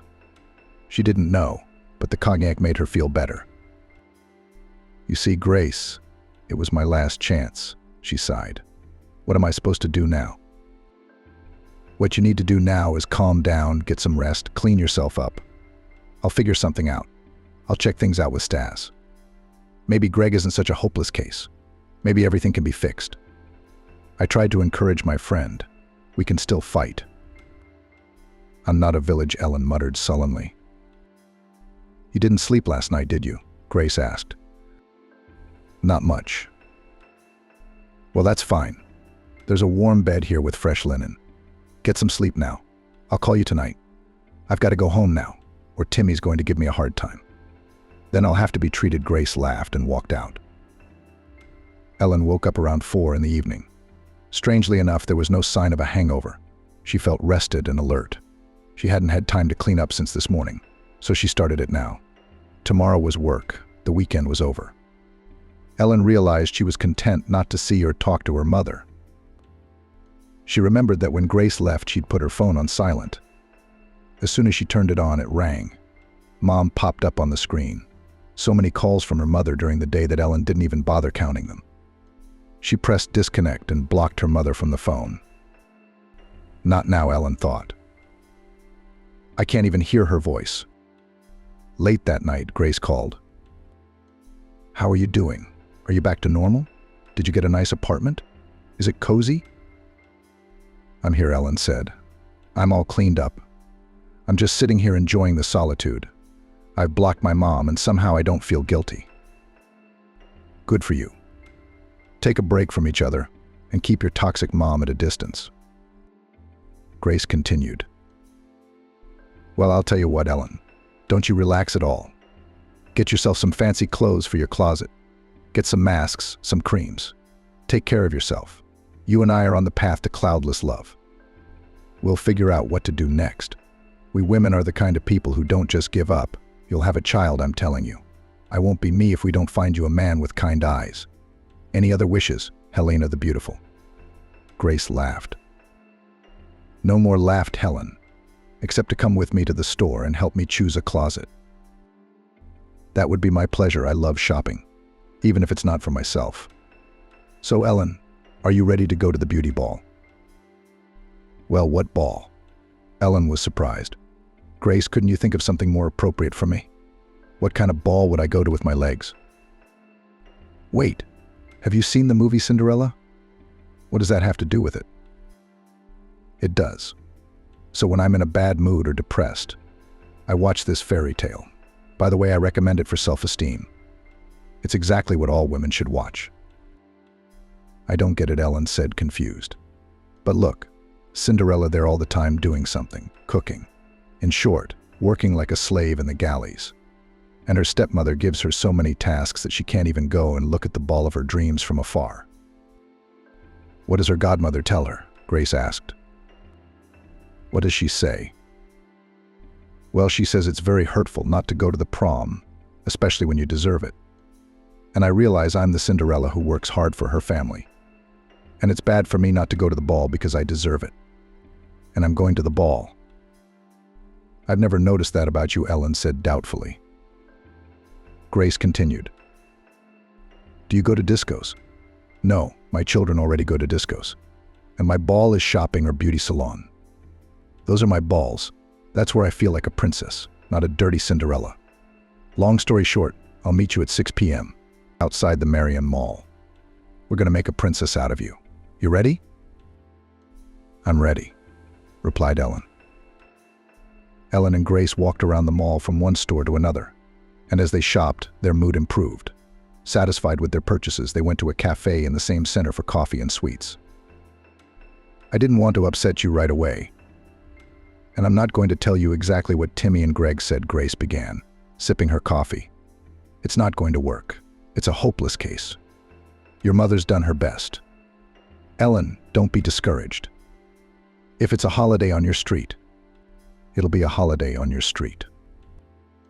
I'm not despairing, Helen said. Even if Greg wanted to meet me, I do not know how I would look in his eyes. So Grace, relax. Relax. We're at a ball. The next night after going to the mall, Grace called. Here's the thing, Ellen. She began excitedly. She could hear that she was excited and eager to share the news. Hello to you too. Hello, Helene replied calmly. Oh, hello. There's such news. Grace continued. Tell me at once, are you standing or sitting? And without waiting for an answer, she began her fiery speech. If you're standing, you better sit down or you're gonna fall, girl. What else is there? Helene couldn't take it anymore. Speak already. Stop pouring water. You know who came to see me at work today? Grace, just tell me. What am I supposed to do with this riddle? Vincent came by, and he came for you. Ellen had a picture of Vincent standing in front of her with his hand out. What do you mean, for my sake? She asked, perplexed. That's what it might look like after editing. And the fact that he asked for your phone number means you shouldn't ignore strange calls, Grace continued. I don't know if he'll have the guts to call you tonight. He seems confused, probably shy or insecure. Well, just like you. I didn't want to give him your number at first. I thought I'd get it from you. Whether I could or not, he insisted, Grace said. I don't get it now, Ellen said. You just said he was shy or insecure, and suddenly he was pushing you. And he said to me as soon as I saw Ellen, I knew she was my woman. Please, Grace, help me. I have a lot to say to her, that's how he put it. Is it possible to say things like that? Ellen's cheeks flared as if she'd gotten too close to the flames. Her heart raced with excitement. Could a man really like her? And not just for one night. She didn't believe it, but she wanted to believe it. Why don't you say something, Helene? Or don't you like his eyes? Grace asked. Grace, I'm so confused right now, Ellen smiled to herself. His eyes are kind but sad. Can anyone really like me? You both have kind but sad eyes. Maybe that's why you need each other. Grace said thoughtfully. Listen to me, Ellen. He doesn't just like you. Do you hear me, Ellen? He said he's sure you're his woman. And that's a lot more than just liking you. Are you happy? I don't know yet, Helene answered. Don't scare this male away. At least use him as a donor. Does he know I have a limp? Helene suddenly realized. I'm sorry, friend, but I told him our legend, and I think he liked it. And he's not going to give up on you. On the contrary, he's even more interested in you. Ellen, I'll tell you something else. He knows what your mom told Greg. And you know what he said? That he's willing to grant you your wish, and he wants to take responsibility because he wants a baby too. This is what it might look like when it's edited. That's awful, Ellen said. How embarrassing. It's nothing to be ashamed of, said Grace confidently. He is ready to love you with all your faults and peculiarities. Love is out of the question now, said Ellen. How stupid you are, Helen. And I read you the wisdom. And this is the real love, without any conventions. When you're loved not for something, but against all odds. Of course, such love is rare, but I think you deserve it. That's it. No more arguments. Wait for the call, Grace said firmly. That's Grace. Neither hello nor goodbye, Ellen thought. But I'm so grateful to fate for my only friend. They'd been friends since they were students. Ellen, with her complexes, somehow fenced off friendships with her classmates, but Grace, with her assertiveness, was impossible to fence off. And Ellen was grateful for that. Vincent didn't call that day or the next. Helene had thought he'd analyzed everything after his conversation with Grace and decided not to contact her. But she was wrong. He did call. Ellen, hello. It's Vincent. You probably don't remember me, do you? Hello, Vincent. I remember you. I'm sorry I didn't get to dance with you. I have a leg. Don't make excuses, I know. It doesn't matter. I want to see you and have a lot to say to you. That's what matters. Do you want to come to my place? Ellen has the courage to offer. And we'll talk about whatever you want to talk about. And I wanted to ask you out. I'm tired, Helene admitted. She didn't want to beat around the bush. She wanted a baby. And then it's up to her. I'm tired too. A lot of work. So I'm coming to you, Vincent decided. Sure. I'll drop you the address, Helen agreed. Are the flowers for me? She asked hesitantly, clutching a bouquet of fragrant white peonies to her chest. I'll give them to you often, Vincent promised. This is what it might look like after editing. If you let me, I will. Come in. Vincent, do you want tea? I will. I have a lot to tell you, Ellen. I've been thinking for a long time, so don't interrupt me, Vincent asked. All right, if you say so, Helene agreed. I know you want a baby, and I want it just as much as you do, so I'm ready. Oh, that's not what I'm saying. Anyway, I want us to be together. And the baby is secondary. No, of course. And the baby is secondary. Well, I'm confused now, Vincent said, blushing. Anyway, as soon as I saw you, I knew I wanted to live with you and grow old with you. Is that a declaration of love or a marriage proposal? Really? Ellen asked. It's both an explanation and a proposal, Vincent replied. But we don't really know each other, said Helene. We have our whole lives ahead of us. We'll find out. It was only when I saw you that I thought I had known you for a long time. Let's not be in a hurry, Ellen asked. I mean with marriage. And the baby? Vincent asked. With the baby, we have to hurry, Helene said in a businesslike manner. She came very close to Vincent and looked into his eyes and remarked, "Good eyes." She wished her child had such eyes. Vincent put his arms around her and whispered softly in her ear so that no one would hear. My Helen the beautiful.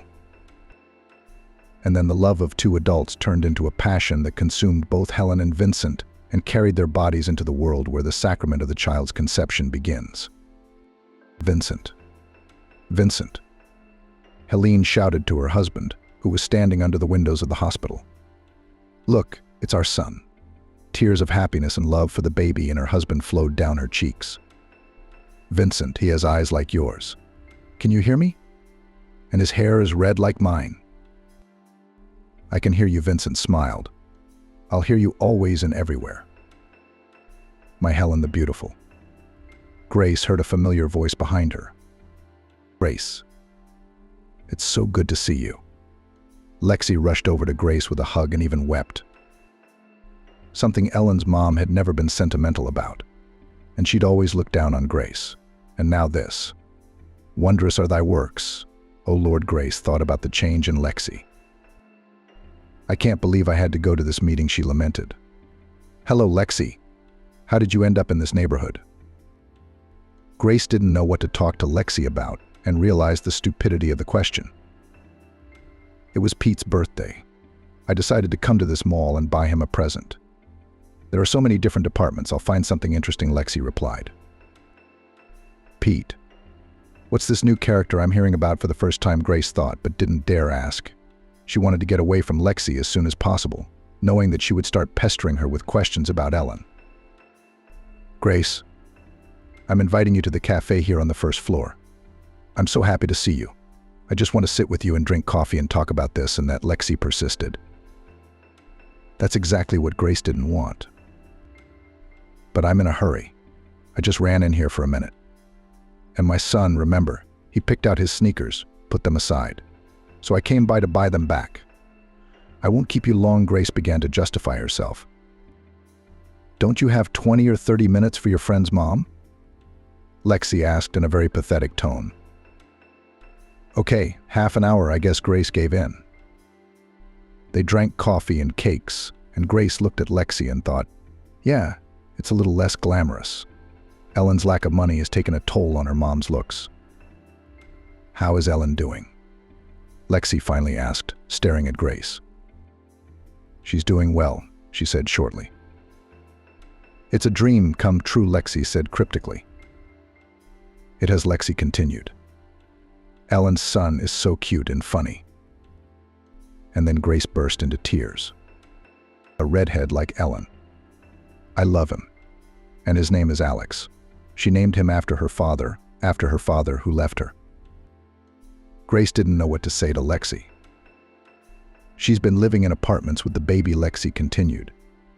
It's like I'm her enemy and she doesn't have a home. No, not us. She got married and her husband has a 2-bedroom apartment.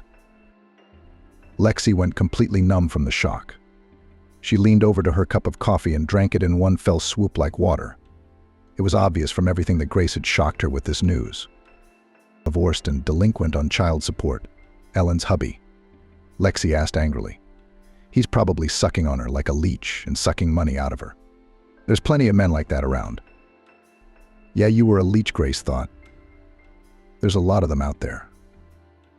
He's divorced, but he's not in arrears. And he's got a good paying job. Ellen's a rock, Grace smiled. I'm so happy for her. You've added fuel to the fire, Grace thought. Lexi suddenly burst into tears, almost to the point of tears. She left her old mom and she's living in chocolate and doesn't even think about me. Maybe I'm starving. Maybe I need medicine. Maybe I'm not alive anymore. She wailed. Something doesn't fit with Lexi being in as much distress as she describes, Grace thought. She came to an expensive mall to get a gift and invited me to a coffee shop. Don't cry, Lexi, you should be happy that Ellen is doing well, Grace reassured her. And is she? Lexi persisted. How does she live with not talking to her mother and Grace? Grace wanted to tell her that everything was fine without her. But she didn't dare. You never know what Lexi's going to say when she hears that. Married me, huh? You had to get married, Lexi said in a high-pitched tone. And at my age, why should I? Congratulations. Grace was genuinely surprised. It's wonderful. You're not alone. You have support, Grace said. God forbid I have support, Lexi said. But I didn't have a choice. I had to get married. I guess you could say Ellen pushed me into it. Is he a bad man? Alcoholic, greedy? Hurt you? Grace was now curious about Lexi's husband. He's ex-military, retired colonel. But as you know, there's no such thing as ex-military. No, he's not a drunk. He's not greedy. His pension is good. We live at my place. We also rent his apartment. It's okay. But I live like I'm in the army, Grace. Anything goes wrong, all I hear is, stand down, round and round. Grace could barely contain her laughter. That's exactly the kind of husband Lexi needed to put the brakes on her hubris and selfishness. He's used to being in charge. Now he's got me under his command. Lexi kept complaining. He's nagging me about not talking to Ellen. And it's not easy for me to be in a quarrel with Ellen. My son and grandchildren come to see me, but my daughter doesn't. Grace, I beg you, please help us to reconcile with Helen. Then at least Vincent won't nag me about it, Lexi asked. Nothing has changed, Grace thought. Even now, Lexi's not thinking about her daughter and grandchild, but about making sure Vincent doesn't nag her for fighting with her daughter. Tell her to call me and I'll be waiting. Help me, Grace. I'll try, but I can't promise anything. I'm afraid you've pushed her too far away from you. We have to take the first steps toward each other. And I'm ready. I just don't have her contacts. Otherwise, Vincent would have dragged me to Helen, Grace said. Vincent was intriguing her more and more. She couldn't resist asking. How did you meet your husband? At the resort.